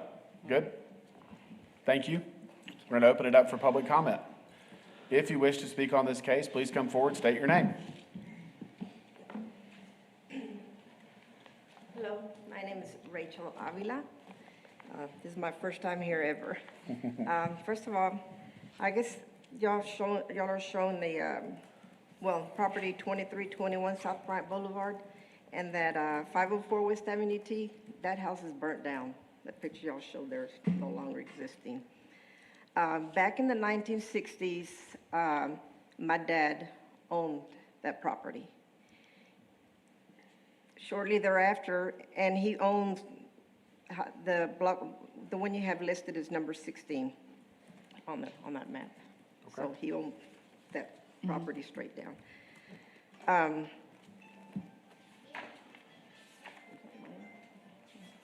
It is? I'm sorry. Sorry. I want to say back in maybe 1963, that's when they built the Bryant Boulevard Highway. And in 1965 is when he built the building there, which is the cinder block building. And when he did that, the county commissioners granted him a permanent commercial zoning. Okay. And when it was changed, I never knew there was a change. From there, it was Villarreal Auto Parts, Villarreal Grocery, La Popular Bakery, La Via Bakery, it was Julio's, a number of businesses. And the last one was West Texas, I guess, Floors. And I don't know where that change came in. You know, anytime you buy a house there, like I say, my son lives across from the highway, directly catty corner from the building. My brother lives in my mother's house, which is right, I guess, to the north of the building. They're all listed as commercial. You buy a house, this description is commercial zoning. So I don't know why it was changed to residential. We've paid property taxes for years as a commercial. And if it was down for a while is when we needed renovations. And with the COVID, we weren't able to do much. But I would like to request that it be left permanent as a commercial as my father had left, I'm sure there's papers we would have to dig out on archives where, I don't know if y'all recall Marvin Hans. He's the one that recorded all those documents. Okay. And I'm here because my stepson was charged $645 to try to rezone, of which it should have never been done. I mean, we've been paying property taxes for decades on commercial zoning. So to answer, could we go to the staff to get an answer on the zoning when the county's designated zoning? Does the county have zoning? I guess is the first question. No, the county does not have zoning authority, so I'm not sure what the county commissioners might have approved. We would just need her to provide records if there was, but even so, if the county approved something, once it was annexed into the city's Yes. rules would apply. And it was annexed in as single family, is that That's what our records show, yes. what your records show? Okay. Because it's not a residential, it's not a No, home. I understand can't live off of it. the confusion. That's not unusual for that area. It was largely zoned residential. Right. Businesses popped up historically, and as you mentioned, they're grandfathered and continue as businesses unless they shut down for more than a year. And at that point, they have to clean up the zoning. We've seen quite a few of these in this general area over the years. Yes, we have. And within the year, that was during the COVID pandemic. That's why those people left. Right. But I guess I have to go back and dig or bring out archive records from what this was settled back then to commercial zoning. This would resolve it. Yeah, I was going to say, I think the purpose of this case is to permanently approve it for commercial zoning. Okay. So you wouldn't have to do this again. Okay, how Ever. would I guess, if we've been paying property taxes on commercial zoning for years. Right. What more proof is there than that? Well, I think the distinction is the appraisal district assesses on the use of the property. So if the use is commercial, then it's assessed at commercial regardless of the zoning. So they don't really take into account the zoning of a property for tax purposes. It's the actual use. Well, that's what I'm saying, that's been the use. Right, since and 1960. our records show that it has been used as commercial, but it's never been zoned commercial. It's always been zoned residential. For as long as it's been part of the city, within the city limits, according to the city's records, it's been residential. Okay, But the use has been allowed because it was an operating business when it was annexed, and it's remained an operating business until last year. So, that's it. Until last year? It's been a couple of years, I believe. A couple of Yeah. years, okay. Right. But again, this will clear it up forever, and that's what we talked about. Okay. This will definitely clear it up forever. Okay, who would I present these documents to? You really wouldn't need to present any documents. If this gets approved, then you're done. Then it stays that way? Right. Yes, ma'am. Okay, all right. All right. I'm sorry, I just No, felt you're- bad for him spending 645 when the I pandemic was understand. going on. And I understand your That's right. frustration. Yes, ma'am. Thank you. All right, anyone else wish to speak on this case? All right, I'm going to close public comment. Anyone wish to make a motion? Move to approve as presented. Second. Okay, we have a motion and a second to approve as presented. All in favor, say aye. Aye. Opposed? 5-0. Okay, Z 2106, 4125 Dan Hanks Lane. Request for approval of a rezoning from the heavy commercial zoning district to the heavy manufacturing zoning district, being 7.353 acres, located at 4125 Dan Hanks Lane. All right. Good morning, Planning Commissioners, Chair Jeff Fisher, Principal Planner. Our next case today is a zone change for 4125 Dan Hanks Lane. This property is located southeast of Cristobal Road and South Chadburn. And the request is a rezoning from the heavy commercial CH to the heavy manufacturing MH zoning. It's in District 1 Tommy Hebert in the Glenmore neighborhood, and it's on 7.353 acres. So as you can see, it's actually 3 properties. So this is the parent property, and then there's 2 portions here of platted lots. So the applicants talked to us if they do decide to expand back here, they'll need a replat.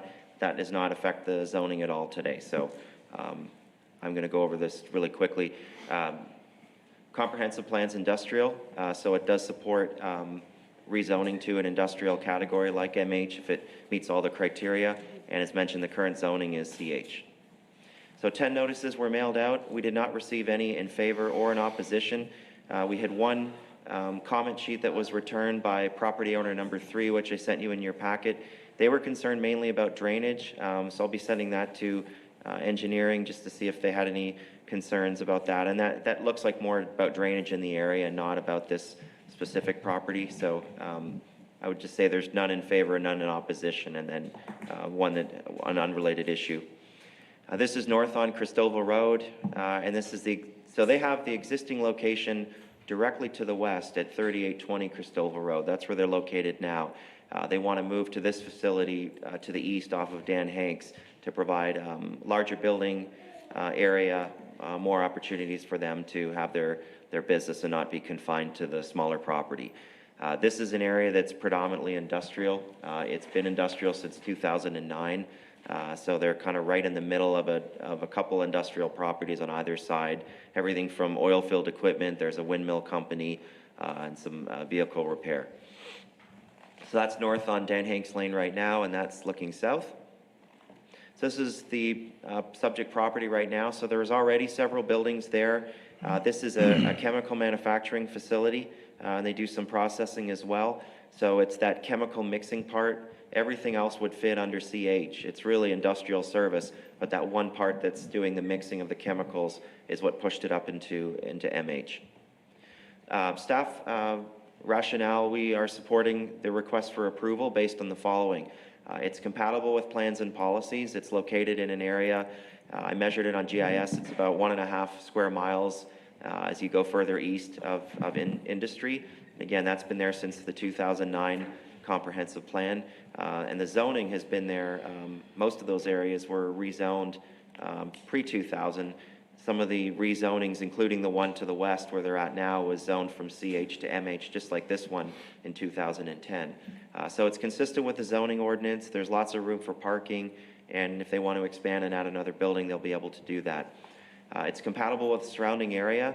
There is, like I said, industrial and heavy commercial already in the vicinity, including that zone change immediately to the west. Change conditions, the previous use was an oil field company and it's been remaining vacant. So this will provide some more industrial tax base to the city, hopefully create some jobs locally as well. No effects on the natural environment, no significant effects. They had provided some summary sheets and they did a pre-development DRC meeting with staff. So they've shown that most of the odor, the noise and the traffic should be very minimal.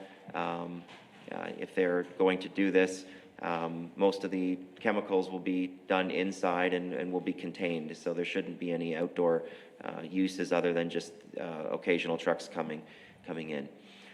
Community need, I just mentioned, and then development patterns. It's located on Dan Hanks Lane, which is all industrial.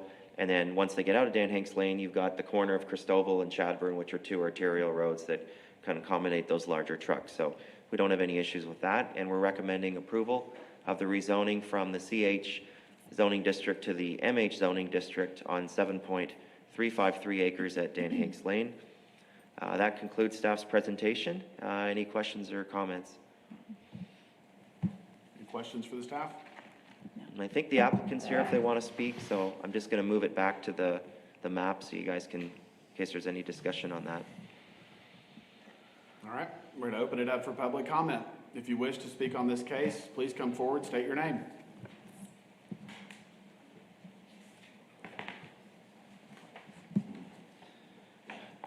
Good morning. I'm Charlie Neal. I'm with SMC Global.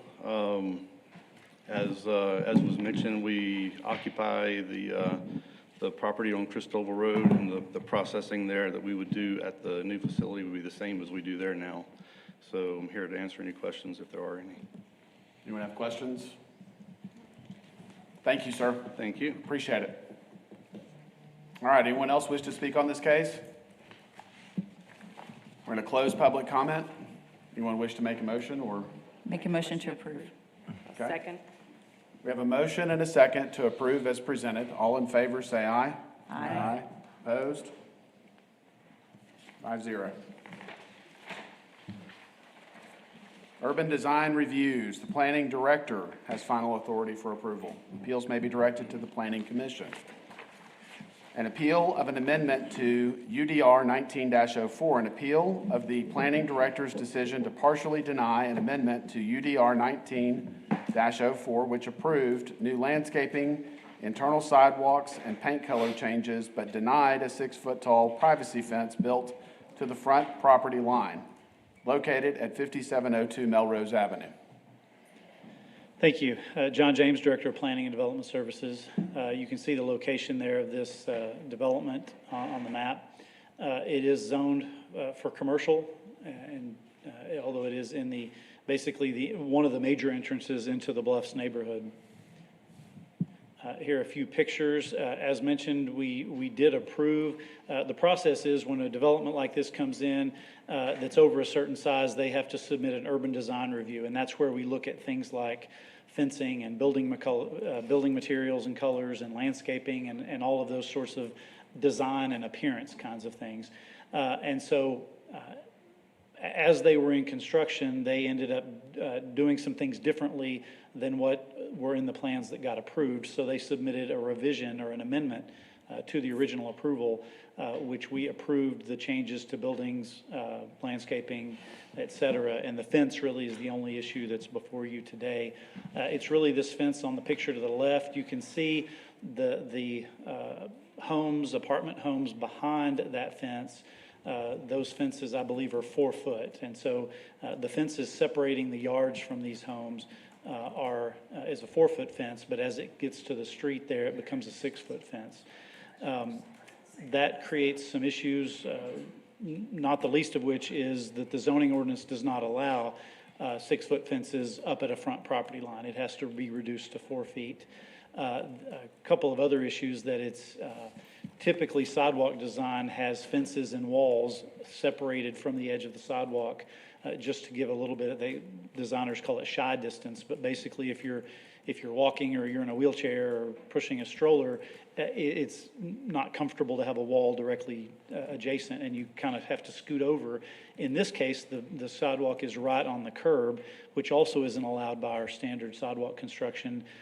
They constructed it against the curb instead of back away from the curb like is required. That was part of the approval, working with engineering. That ended up getting approved rather than make them tear out the sidewalk and move it back. Just a couple of other pictures. Some of the landscaping was not in when these pictures were taken, so there will be some additional landscaping, particularly in that picture to the right, to meet their landscaping approval. So basically what you're looking at is on Melrose, that fence that's along that sidewalk right up against the street. I don't think, Jeff, we didn't have a picture of that house that's down the street. I don't think you can see that. Let me go back here. Hey, John, I need to get on record to Oh, I'm sorry. recuse myself. Sorry. Yeah. Should have been. Oh, no problem. I completely forgot. I should have given you that opportunity. Get out of here. Thanks. Thank you, sir. Mr. Urick has recused himself. Well, I thought this had a pointer, maybe right there, yeah. Well, you have to, I'm sorry, I can't point on this screen. We can't touch the screen like we can in the other facility. But if you see like these houses right here, we don't have a picture of it, but that fence along that side is back about 10 feet. Yeah. And so, if you picture driving through the neighborhood, it's not the best aesthetics to have fences up close to the street anyway. Right. But in that case, it is back some distance.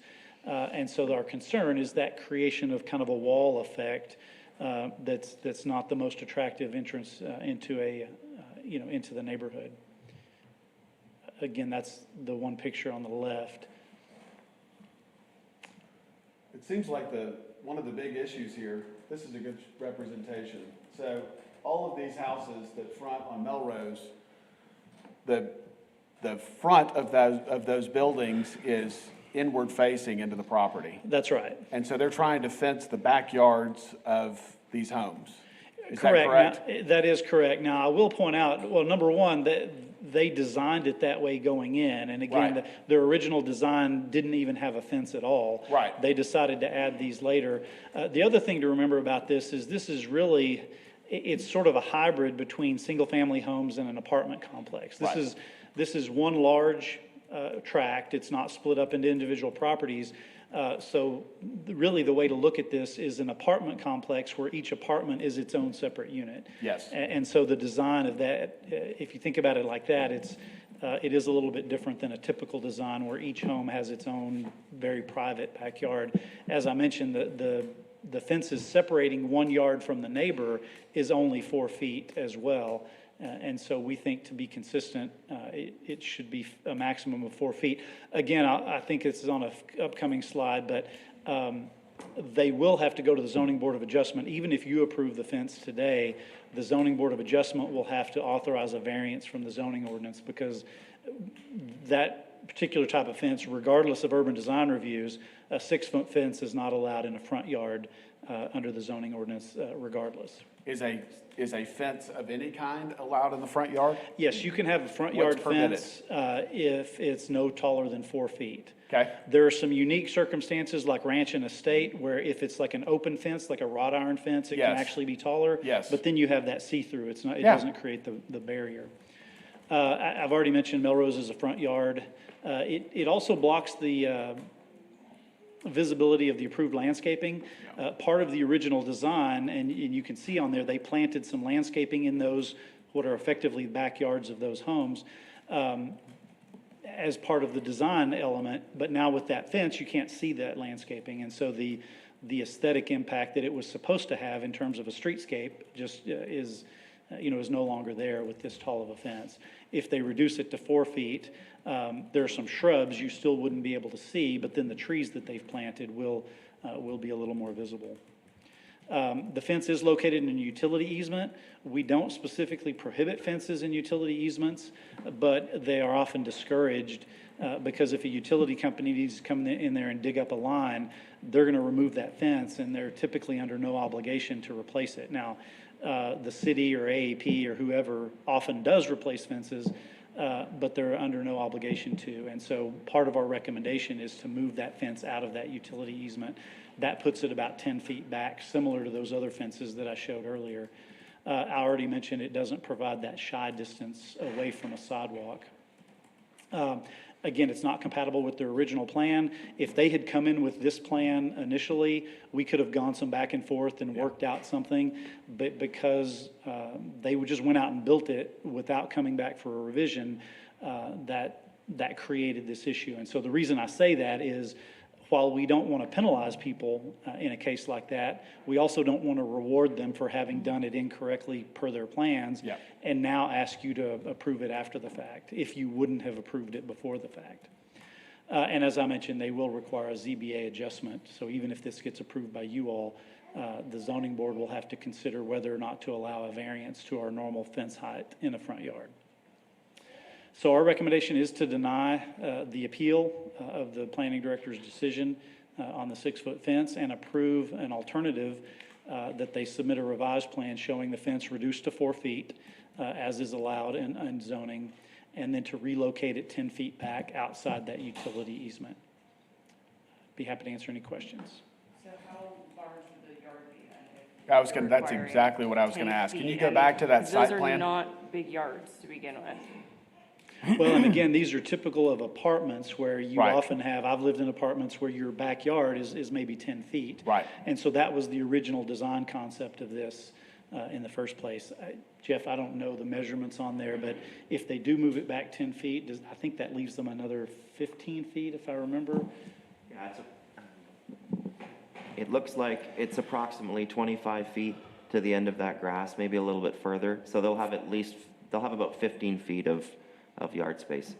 Now, of course, the other option they would have is to just eliminate the fence per Right. their original design, which was intended to be more of an open concept, more like a typical apartment complex where there often is no separation between adjacent units. Yeah, the issue I see is that the way they laid this site out, they put the back of all of those apartments to their prominent entrance into the property. So they're trying to screen those backyards for the residents. Have the neighbors across Melrose said anything about the fence? Or, I don't Well, believe it's we've the- heard. it's the school, heard right? them. well, Part of it's down the school, further, but you can there's see like there 5 are houses. 4 or 5 individual single-family home lots. I kind of skipped over that part of my slide, but that's, part of our concern is there are single-family homes across the street, and that's their front yards. And what they see out their front door every day is part of our concern of what you're looking at. And again, the original design of this you'd be looking out across a grassed yard rather than a 6-foot privacy fence. I wanted to just briefly address Commissioner Davis's comment. Because an urban design review doesn't require public notice other than the agenda, the residents, unless they read the agenda on Friday, they wouldn't have known about this meeting. Okay. And that's a good point that Jeff makes, that just keep that in mind. I don't know who's here to speak for or against it, but this did not get any notices to those other properties. So they don't take lack of opposition to mean that they might not have that concern. Okay. Anyone else have questions for John or the staff? All right. I'll take public comment. I'd like to limit it to, 3 minutes. Are there a lot of folks speaking on this case? Is there anyone? No, that's fine, just me. Okay. I'm the owner of the property. Yes, sir. My Go name's right ahead. Justin Harden, owner of Creek, one of the owners of Creek 27.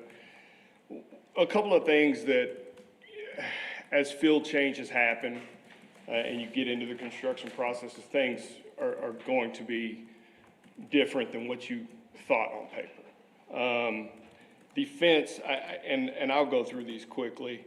In our original concept and design, and we went through the conditional use of this property back in 19, Jeff made a comment. One of his opening comments was the drive and the parking, private parking, was on the front of the units. Okay. Making our yards in the back. So what happened was, we found ourselves in an opportunity. If we left it open, whoever's living there, their open space was along Melrose. It does kind of get busy with the school, with the neighborhood. So if they have kids, whatever, bicycles, access. So, you know, kind of the thought process is we need a fence. It is their backyard, but we want to keep uniformity, you know, keep a standard look. In the original UDR, they wanted the fence to match the bluffs. So along the, I guess that's the northwest and then the north side of the property, they wanted a 6-foot fence. And that's the exterior of the fence. The internal fences are all 4 foot. Right. Because we want to encourage, as we've talked before, and you guys know this, is, hey, we want to encourage the community, get out, see each other. So we wanted the same for those people along Melrose. But what we didn't want to get into was, you know, they don't have the other people, they just have each other. So that's why the 4-foot fence is on the interior. But then you get into safety issues, and it was kind of where we were going with it. Like, what kind of liability are we looking at? A 4-foot tall fence. There is a 4-foot drop from the back of porch down to Melrose. So it kind of makes it an easy opportunity.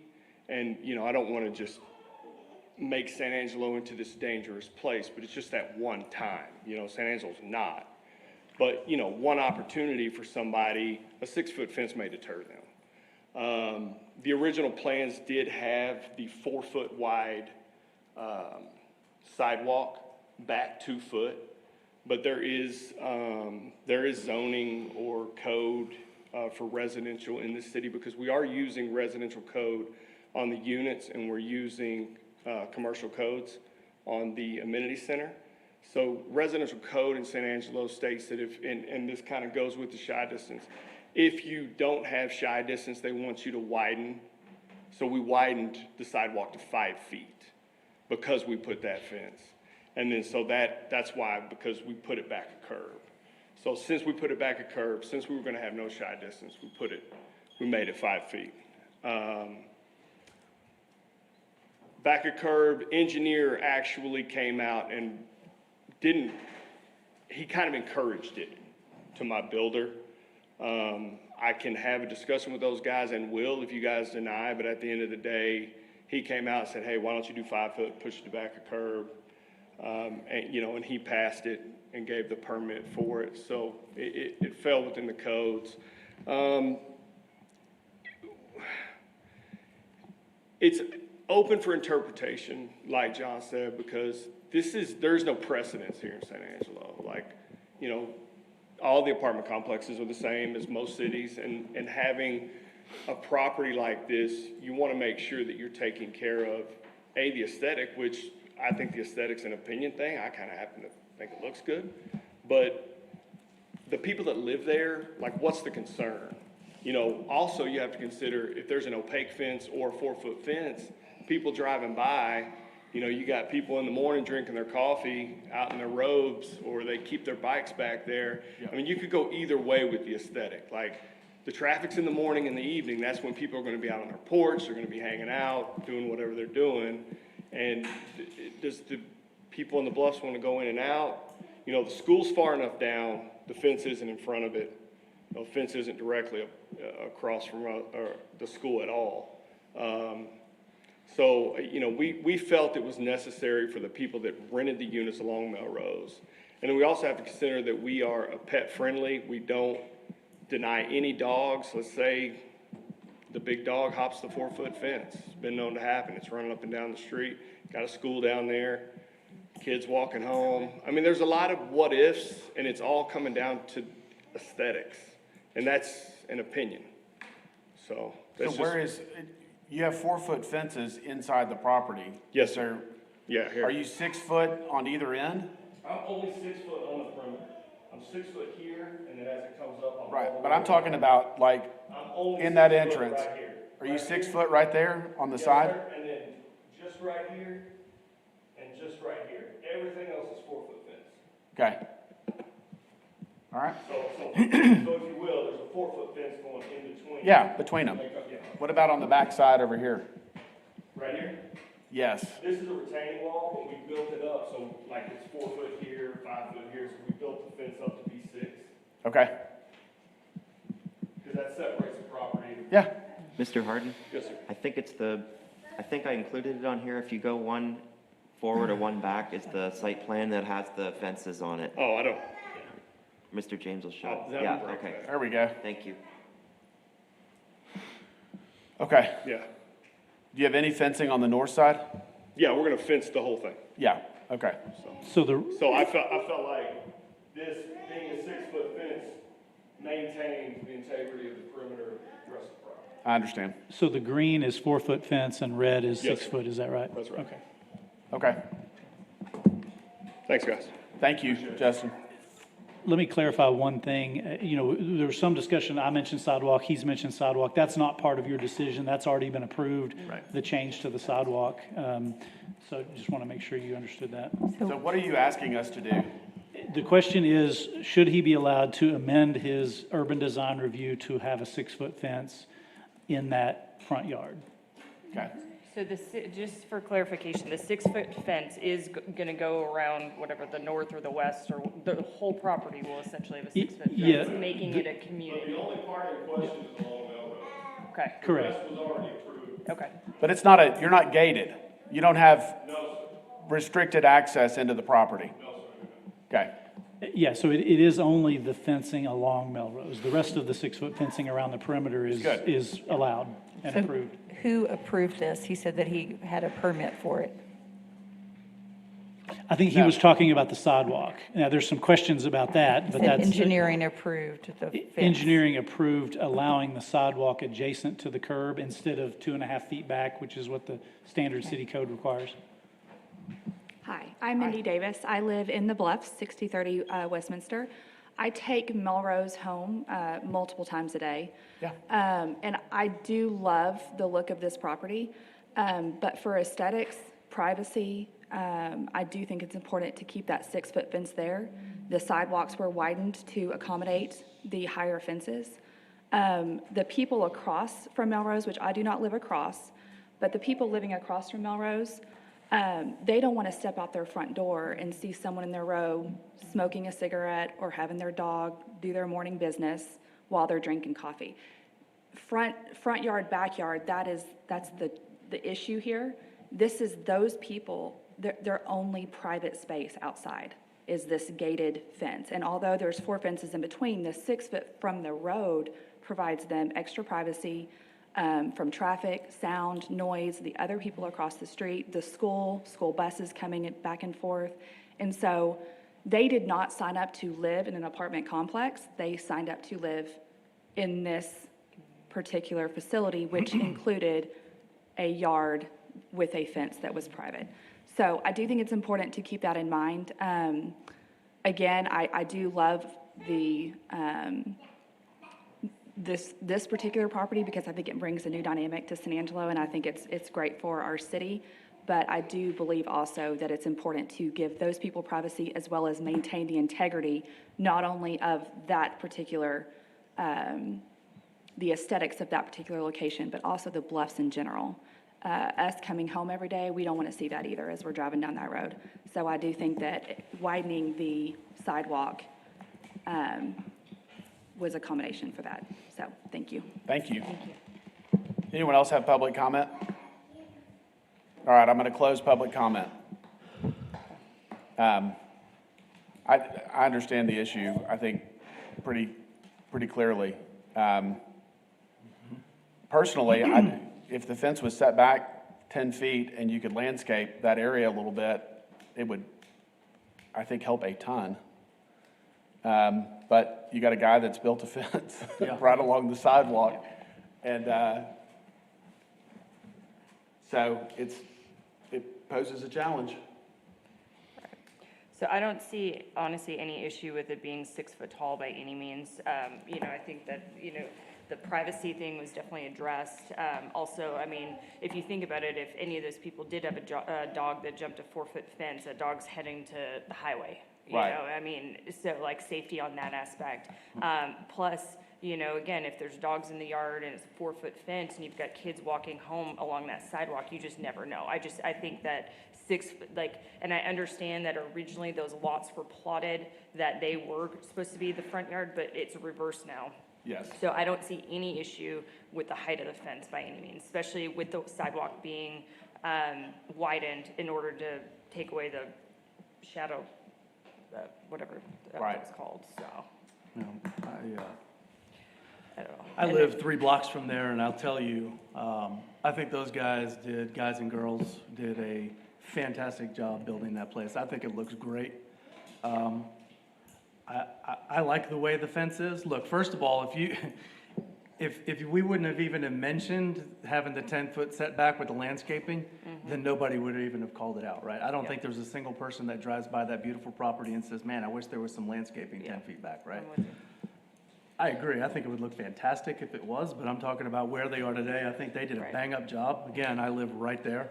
I walked through the property yesterday. I say walked, I golf carted the property yesterday to see the inside for the first time. It looks fantastic.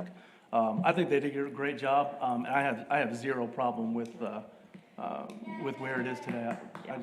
I'm really proud of that neighborhood, and I'm proud of what they did there. Yeah. And I don't know them, by the way, but they did a great job. I think the other aspect too is just, you know, we work with a lot of builders in real estate, and the cost of material, labor, everything has tripled, almost quadrupled, that I don't know if that's a fair expectation to put it back on the property owner to move that fence or tear it down and lower it, especially since the rest of the perimeter is gonna be 6 feet. Yeah. I think part of the issue, or the main issue that I see, is that it wasn't done per protocol. Right. Which that's why we're looking at it That's now why we're talking anyway. about I it. get it. So, If they'd come in and talk to the staff about it ahead of time, we Yes. wouldn't be having this conversation. correct. Yeah. I Instead get of it. just doing it. And also, I've seen worse mistakes made, though. yeah, yes, Seen worse mistakes made. yes. Well, that fence isn't going anywhere if we approve it as it is.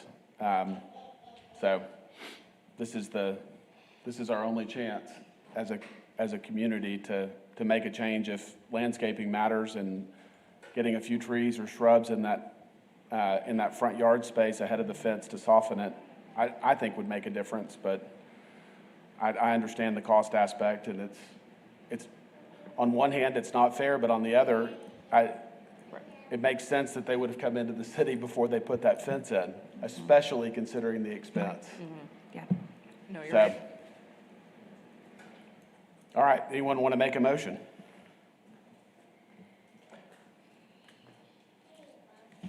Yeah, so I want to, I'm going to move to approve it. I'm going to approve it as it is. So the 6 foot Yeah, next to the sidewalk? yeah. I'm going to approve it as the customer is asking. Okay. I'll second that. Okay. We have a motion and a second to approve. Brittany. All in favor, say aye. Aye. Aye. Opposed? Aye. You're welcome, John. So it fails by a vote of 2 to 2. It takes 3 votes to approve. Oh, okay. All right, conditional uses. Planning Commission has final authority for approval. Appeals may be directed to the City Council. CU 2107, 2458 Fisherman's Road. A request for approval of a renewal of a conditional use for a short-term rental in a single-family zoning district located at 2458 Fisherman's Road. Okay. Thank you, Mr. Chairman. I'd like to make one clarification. Although the conditional use section where this ordinance resides, dealing with short-term rentals and bed and breakfast, is immediately adjacent, this is actually a renewal of an existing bed and breakfast facility, and it's her second renewal. As soon as the ordinance was adopted, she received her first bed and breakfast. She came back 2 years ago and had had a renewal granted at that time, and she's now here asking for her second renewal. She's consistently used it as a bed and breakfast and has a lot of people who are returning for that. She lives in the home. As you're aware, that's part of the bed and breakfast requirement. It's in District 1, Tommy Hubert's district, and in the Nasworthy neighborhood. It's a neighborhood area on the comprehensive plan. It's a neighborhood, single-family residential area. She's very familiar with all of her neighbors, and they are with her.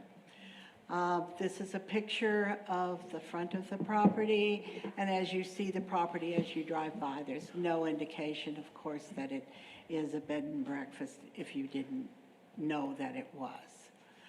We sent out 7 notices, and we received 1 in favor, which was a very glowing recommendation, and 1 opposed.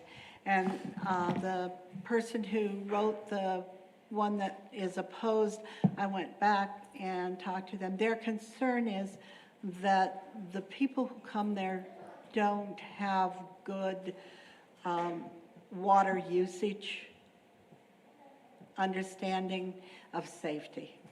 And the 2 situations that they referenced in their letter were both because they were out without life jackets. And their recommendation was that if in fact, or I talked to the neighbor actually immediately adjacent, and their recommendation was to put safety information in the bed and breakfast, just normal information reminding people to wear safety vests, that kind of thing. There have been no impacts in talking with the surrounding property owners about this being a bed and breakfast. It looks just like any other residence. It always has either 1 or 2 extra cars, and that's basically it. It's consistent with the zoning ordinance. She has maintained the bed and breakfast. It's a residential area with lake traffic. The past history of this bed and breakfast shows that the applicant maintains the rental and does not impact the neighborhood. We're not anticipating any effects on the natural environment.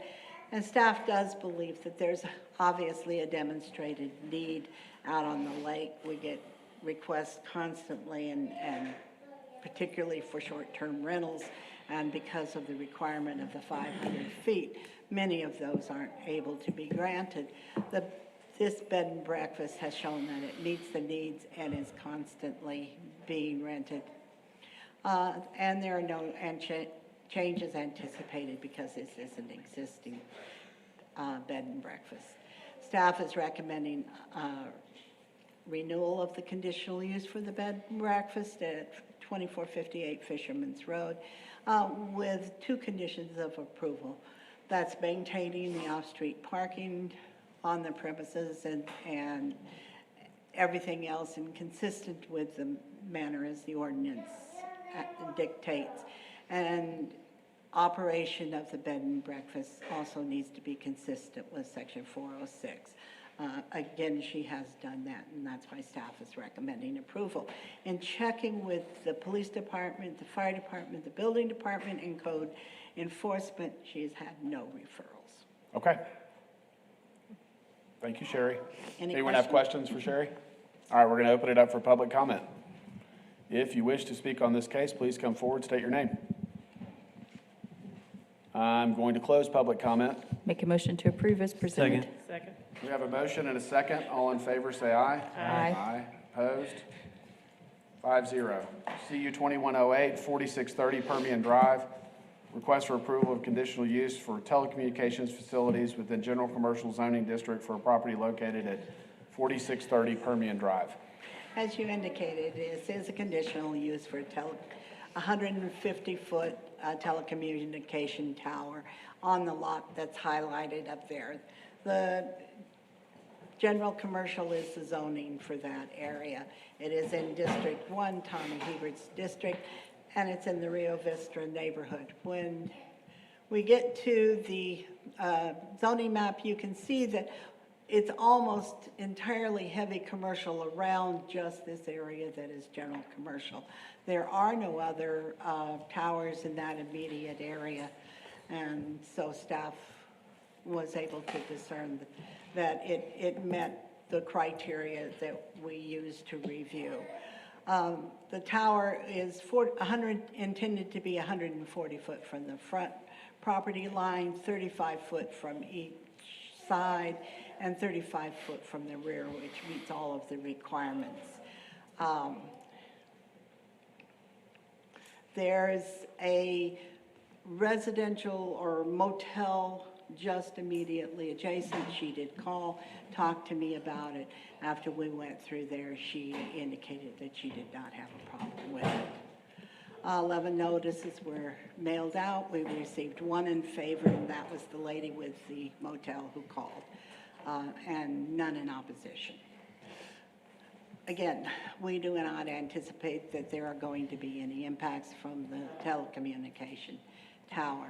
The CU conditional use is consistent with the ordinance requirements for tower placement. They're meeting all of those and the separation from residential zoning. This is generally a commercial area or a heavy commercial area, and the tower fits into that area. Effect on the natural environment is not anticipated. The staff believes that there is a demonstrated need in the community for telecommunications facilities. We all know that, and that there's always a change and upgrade, and in this case, they are putting up a new tower that will have co-location. And development patterns, there are no changes anticipated in the area because it is a commercial area. We are recommending approval with 4 conditions of approval. The first being that this 150-foot tower be the only one in that general area of the site. Again, that it must comply with the standards in section 426, and it does. We are asking that they indicate latitude and longitude coordinates so that we can map it on the GIS mapping.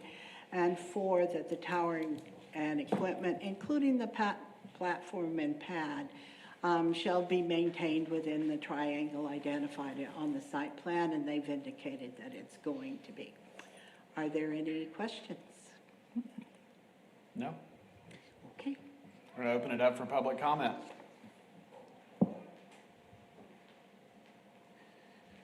My name is Tony Cuellar, and I'm the owner of the property. I'm here to, if you had any questions, I can answer them. Anyone have questions for Mr. No. Cuellar? No. Thank you, sir. Thank you. Anyone else wish to speak on this case? I'm going to close public comment. Anyone wish to make a motion? Make a motion to approve as presented. We have a motion to approve as presented. All in favor say aye. Aye. Opposed? 5-0. Right-of-way abandonment. City Council has final authority for approval of right-of-way abandonments. Alley right-of-way abandonment, 500 block of East 41st Street. A request for approval of the abandonment of a 2,250 square foot alley on the south side of East 41st Street between Oak Lawn Street and Bowie Street. Good afternoon, Commissioners, and Terry Strabling. I'm Cooper Carroll, the planning intern. So a little background on this case. The property owner, who is also the applicant, owns property on both sides, and they wanted to build a carport, so that's what initially triggered this. Okay. So as you stated earlier, this is on the 500 block of East 41st Street. They are requesting to abandon the entire alley. It's at District 2, Tom Thompson, in the Lakeview neighborhood. So the future land use is neighborhood, and the current use is single-family residential. This is the subject alley right here. Some rationale for approval. We don't see any negative effects. This is an unpaved alley, and there's no rear garages or carports that connect to this. There's no city or private utilities in the alley. We circulated all private utility companies in the city, and none of them had any responses. We sent out 18 notifications. We heard nothing from the neighbors in the area, and closing this entire alley, not just part of it, will benefit all the owners, especially the applicant who applied. here. This shows the 18 notices mailed out. There were 0 in favor, 0 in opposition. We recommend approval of the proposed abandonment and vacation of a 15-foot wide by 150-foot long, 0.052 acre public alley located on the 500 block of East 41st Street within the block of 58 of the Lakeview Edition, subject to 3 conditions of approval. The 3 conditions of approval are the payment of the assessment formula, recordation of quitclaim deeds, and a subdivision replat encompassing an abandoned alley portions into adjacent lots within 18 months. Okay. Do y'all have any questions? No. Anyone have questions for the staff? Nope. Thank you. We're going to open it up for public comment. Anyone wish to speak on this case, please come forward, state your name.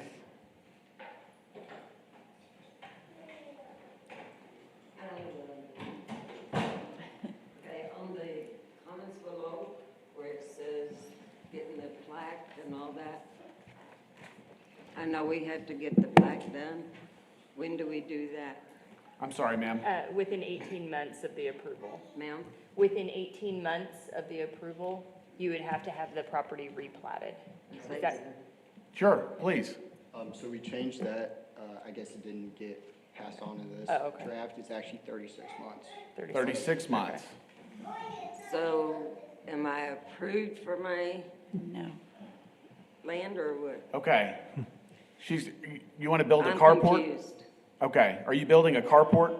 I'm trying to get the driveway and then I eventually want to put a carport on it. Yes. Okay, so what we're doing is approving your right to purchase the land. Okay.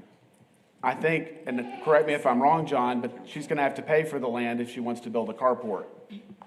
And- Well, and yes, record yes it. and no. It's not technically a purchase. Okay. We have a fee formula. right. So it's based on the property value, but it's less than what you would buy the property for outright. But yes, it's an acquisition of sorts. So when she leaves here today, It goes to does she city need to do council. anything? Yes, she'll have to begin the process to replat that property. Well, it has to go to city council Has to go to first, city but once it's council. approved by city council, she would have to go work with a local surveyor engineer to replat the property to incorporate the abandoned alley into her adjacent property. Once that plat is filed, then all of it becomes her property. At that point, she could get building permits to construct a carport or other. Okay, we're trying to get a hold to the people for the plaque, but they're not returning calls or anything. The survey companies? Right. They're busy. You could talk with, yeah, you could talk with our staff, They could help? and they could help with that. Perfect. So Okay. they're still gonna be in the loop? I think we need to vote on it first, right? Yeah, we're going to have to vote on this. So I'm going to close public comment. There's no one else speaking on this case. All right. I'm going to make a motion to approve it as presented. yeah, Second. Okay, we have a motion and a second to approve. All in favor, say aye. Aye. Opposed? 5-0.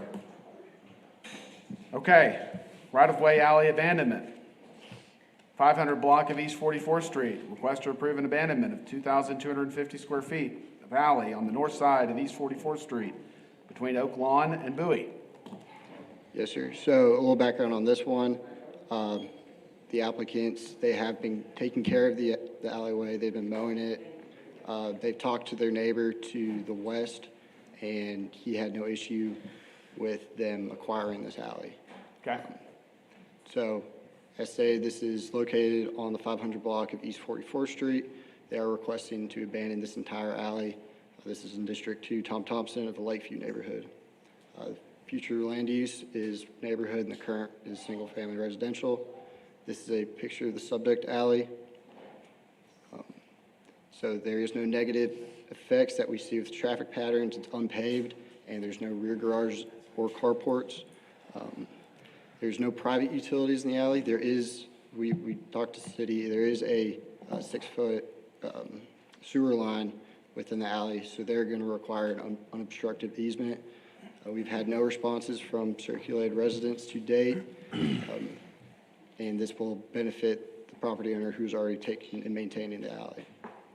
Staff is recommending approval of the proposed abandonment and the vacation of a 15-foot wide by 150-foot long 0.052 acre public alley located on the 500 block of East 44th Street within the Block 34 of the Lakeview Edition, subject to 4 conditions of approval.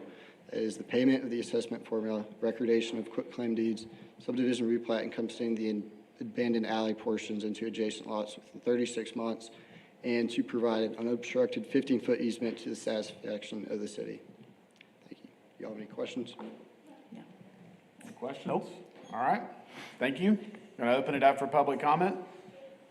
Anyone wishing to speak on this case, please come forward. All right, I'm going to close public comment, and anyone want to make a motion? Move to approve. Second. We have a motion and a second to approve as presented. All in favor, say aye. Aye. Aye. Opposed? 5-0. Now back to the Z20-03 CBD expansion. It is 1219. We discussed this briefly. You have a couple of options. One, Mr. Palmer had come in asking about a rezoning, and we said, hey, this CBD thing is going forward already. We can Yes. piggyback you onto that. Had he applied at the time he came in, he wouldn't have been on the agenda till next month anyway. Okay. So tabling this wouldn't necessarily delay him more than he would have been delayed otherwise. Another option, which we've not done, so it's a little iffy, but we could split this case into 2 pieces. You could approve just his properties, move it on to city council, and then we could bring back the rest of it next time.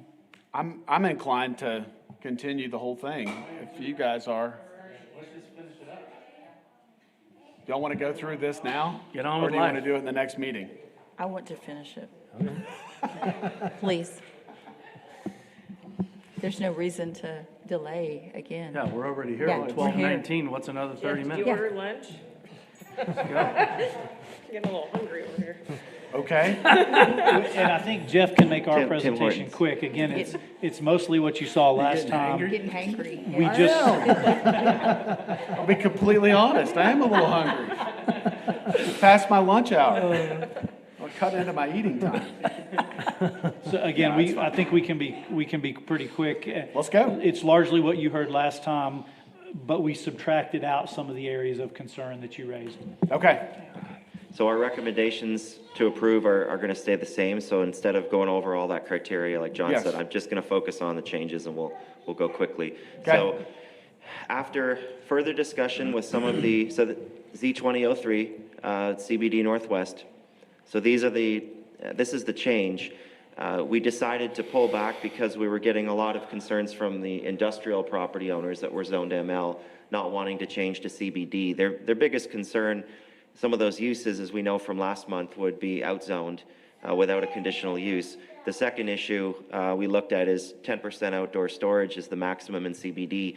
I found at least 3 or 4 properties in those ML zones that were probably going very close or could exceed 10% in the future. So what we did is we scaled back and basically we took out a few things. So we took out the 2 car dealerships and the hotel over here, because we believe that's getting really far out of downtown. Yeah. Plus, car dealerships are usually larger uses that don't really fit in downtown. So we took those 3 properties out, and then we scaled back. We took all the properties north of 3rd Street and west of Far out, except we added Win Palmer's 2 properties here that he's got a building permit pending. And then east of Far, we're taking everything out north of 4th Street. This was the Salvation Army that was already out. So basically, It's nothing. included already. Correct. Okay. Correct. So nothing north of 3rd to Far Street except for Palmer's, and then nothing north of 4th. So that scales it down to 29 acres instead of, I can't remember what the acreage was, but from about 84 properties down to 53. So it's a significant change. We had one opposition, or I guess shouldn't say opposition, they wanted to go to CBD. So there's one, I think it's the Masonic Hall in this area here, sorry, on 4th Street, that in this block. So they're actually 328 3rd Street. They wanted to go to CBD because they're zoned RM1, and I think they just wanted kind of higher and best use. It didn't change our position, but I did tell Mr. Davidson I would include this, I would note this in the presentation. This would just leave one property in, kind of in the middle of a block, and I'm not saying it's spot zoning, but it would look kind of weird. So we just think everything north of Third could stay. If they wanted that Masonic Hall, I think it's office, so it's still legal nonconforming. And then if they ever want to change that, I mean, we could always consider that at that time. There weren't any other issues. The opposition and the support hasn't changed since last time. So really, it's just the two Palmer properties that were added. Okay. And again, just to clarify, staff wouldn't have a problem adding that Masonic Lodge in since they want that change. We had just, when we talked about where to Clear scale it lines. back, a line across that street. Clear lines. But Yep. you could clearly add that back in based on their more recent comments if you desire to. And it's we one- wouldn't oppose that. That's right. And it's one lot. I can give you the address when you vote. It's 328 West Third. So let's go to Wynn's lots, or Mr. Palmer's lots. He wants to rezone them. Yes. Is that correct? Yes, at this time, he does. He has a permit in for a warehouse. Yeah, let me clarify, not all of their property. They had originally The two asked. lots that he was under contract to purchase only. Yes. Okay. So all of the rest of the property that they wanted out, they still want out, but those two they want to include. Okay. That's That's what I thought. That's why I was asking. Not included also. Yeah, that's what I You're thought. saying he came in. He said, I think that's what he said last time, but after discussing the pros and cons, he's changed his mind now. He wants in In on the fact, two lots. he was willing to come in and actually apply for it, but we said, no, it's already going So forward here. can we talk about that so that I understand what Yes. what it being in CBD, what change occurs from that's more beneficial for just, I mean, his property is a good example. I feel like, we can look at it on the map and see exactly where it's at and how it'd be impacted. What's the difference between that and what it was zoned before? Okay, so the current zoning is ML, so he wanted to he owns all of this already, these two lots at the bottom. He didn't want to touch this because he's already got industry, but he wanted to build a warehouse, which is allowed in CBD. It's not manufacturing, just warehousing and storage. The ML zoning right now requires two 25-foot front yard setbacks. So basically, CBD would allow him to go to 0, and he could fit his building over here. So he had an issue. He couldn't meet the setback on Far Street. Yeah. He gets a larger footprint if he rezones it. So his other buildings is staying ML originally? They're out. Right. Okay. That's right. Okay, of the 53 properties that you've identified to rezone, have you spoken with the property owners? Where do we stand with notice to them? Is there a chance that we could have an owner that comes back and says, you did something without my knowledge or consent? Yeah, and I think this is tough because we meet the state requirement. We sent the notices out. So there hasn't been any change other than the scaling back. So the only owner that had the concern that did reach out to me was representing the Masonic Hall, that one lot that wanted to go to CBD. All the owners that were objections were not including their properties anymore. So they were all those industrial owners that had submitted a notice saying we don't want to be in. We took those out. So a lot of these blocks that are identified are single-family homes. Is that correct? Like 3rd Street, right. 2nd Street, 1st Street? Isn't that a lot of that single-family? That's right. I'm just going to quickly go to the zoning map so you can see. So that's correct. So even though some of that zoning is commercial, the orange is RM1 and the CG is the commercial, it's a mix. So it's a mix of retail, it's a mix of office and housing altogether. But I would point out that none of those homes are zoned single-family residential. Right. So I'm talking about the improvements that are there, single-family homes predominantly, right?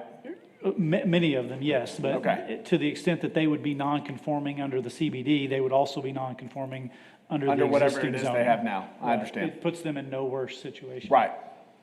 Okay. All right, anyone have questions? Clear as mud. Clear as mud, exactly. So, can you put that map back on so we can look at both of those again, please, Jeff? The one that was, that one. Can you do them separately where they're not all, can you show me just April by itself for a minute and then show me May?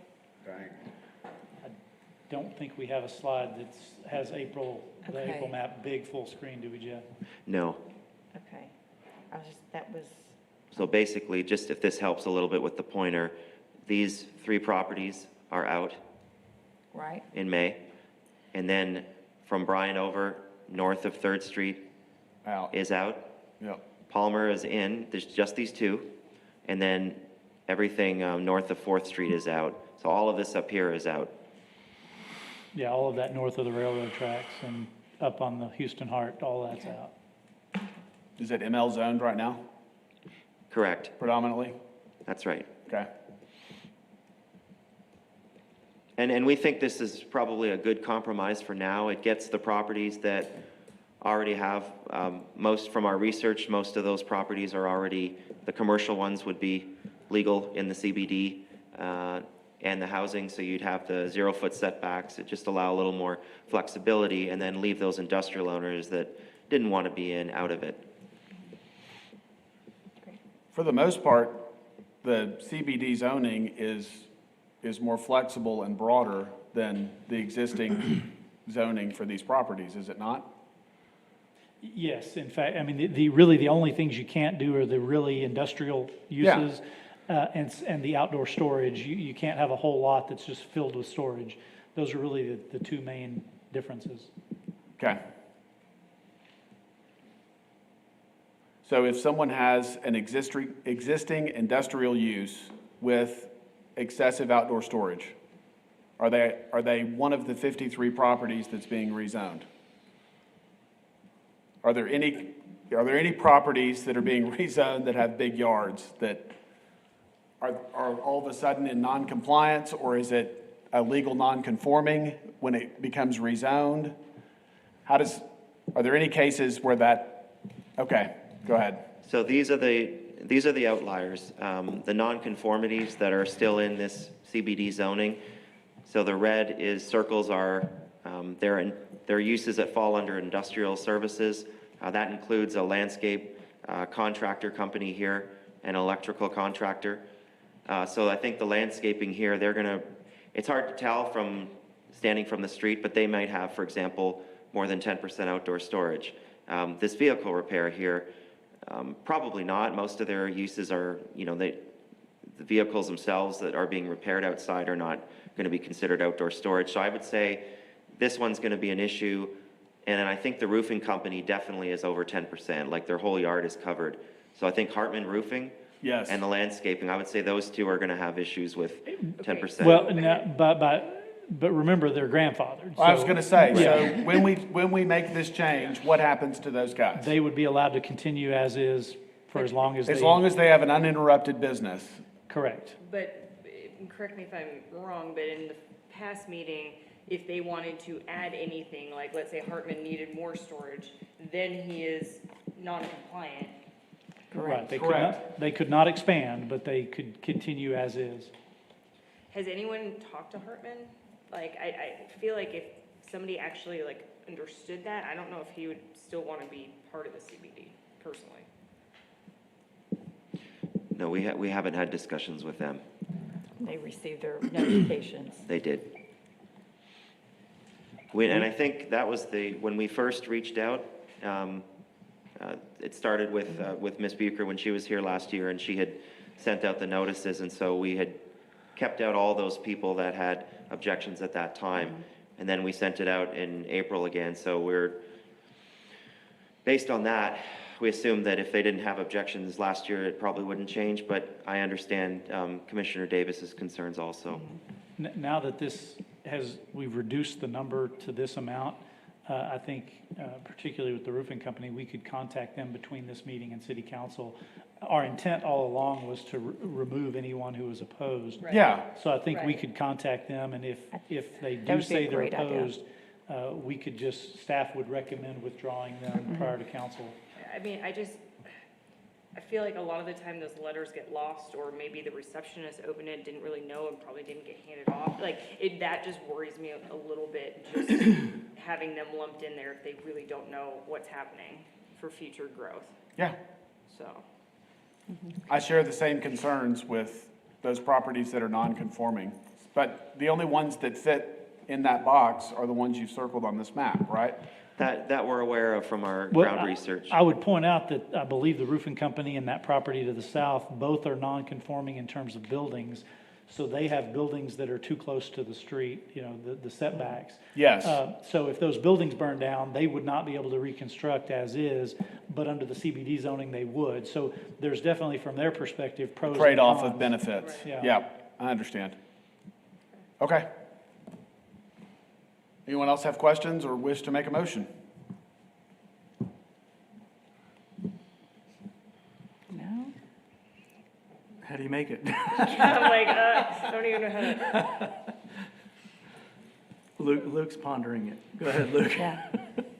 I mean, I think that the vision map that you presented this time versus last time is much better, but there are, again, those non-conforming properties that do worry me right now. Like, so I don't even know how to make a motion towards that. I'm not sure that would, you would include that in a motion, but I can tell you that we will contact each of those, or at least the best of our ability. Sometimes they're hard to contact, but, Yeah. and if any of them are opposed, then we would change our There you go. recommendation as this Sure. goes to city council. There you go. Yeah. I'll make a motion to approve as presented. Second. Okay, we have a motion and a second to approve as presented. All in favor, say aye. Aye. Aye. Opposed? 5-0. Thank you all. That wasn't bad. Yeah, thanks, guys, and thank you for revamping that. Director's No, you're report. right, Brittany. I just have two things. I want to mention Shelley Pascal is her last, well, technically her last day has already passed. She came back to us to help present the Life Point item. She has received a promotion. She's now the stormwater manager over in Public Works. Congratulations, Shelley. So she's moving on, but we'll miss her. The only other thing, I don't know that we communicated this well to you guys, since this is our first in-person meeting, for a variety of reasons that I won't get into, decision was made that this will now be the home for almost all permanent. boards and commissions. Okay. Oh, yeah. So DHRC, Zoning Board, Planning Commission will all be meeting in this space. And so this isn't a temporary thing for today. A combination of COVID, but also waiting, you might notice all the new audio video equipment that we now have the ability to record this, Yeah. post it on YouTube, live stream, all of that stuff we can now do in this facility. So basically all boards and commissions, with the exception of city council itself, will be in this meeting. If you have thoughts or comments on the layout, I think we're supposed to be getting some table skirts so that, Look, my only request is a slightly more comfortable chair. Yeah. I don't know about anyone else. You can wear your. If we're gonna have 4-hour meetings. yeah, well, we'll try to avoid that. Yeah. So obviously somebody got tired of changing the chairs out after every Meeting and putting the leather chairs back. I don't think that was one of the list of reasons, but that's all I have. Request to order meetings in the future. All right.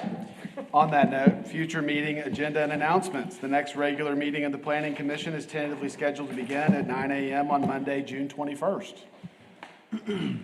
Adjournment. Thank you. Second. All right, we have a motion and a second to adjourn. All in favor, say aye. Aye. Aye. 12:37.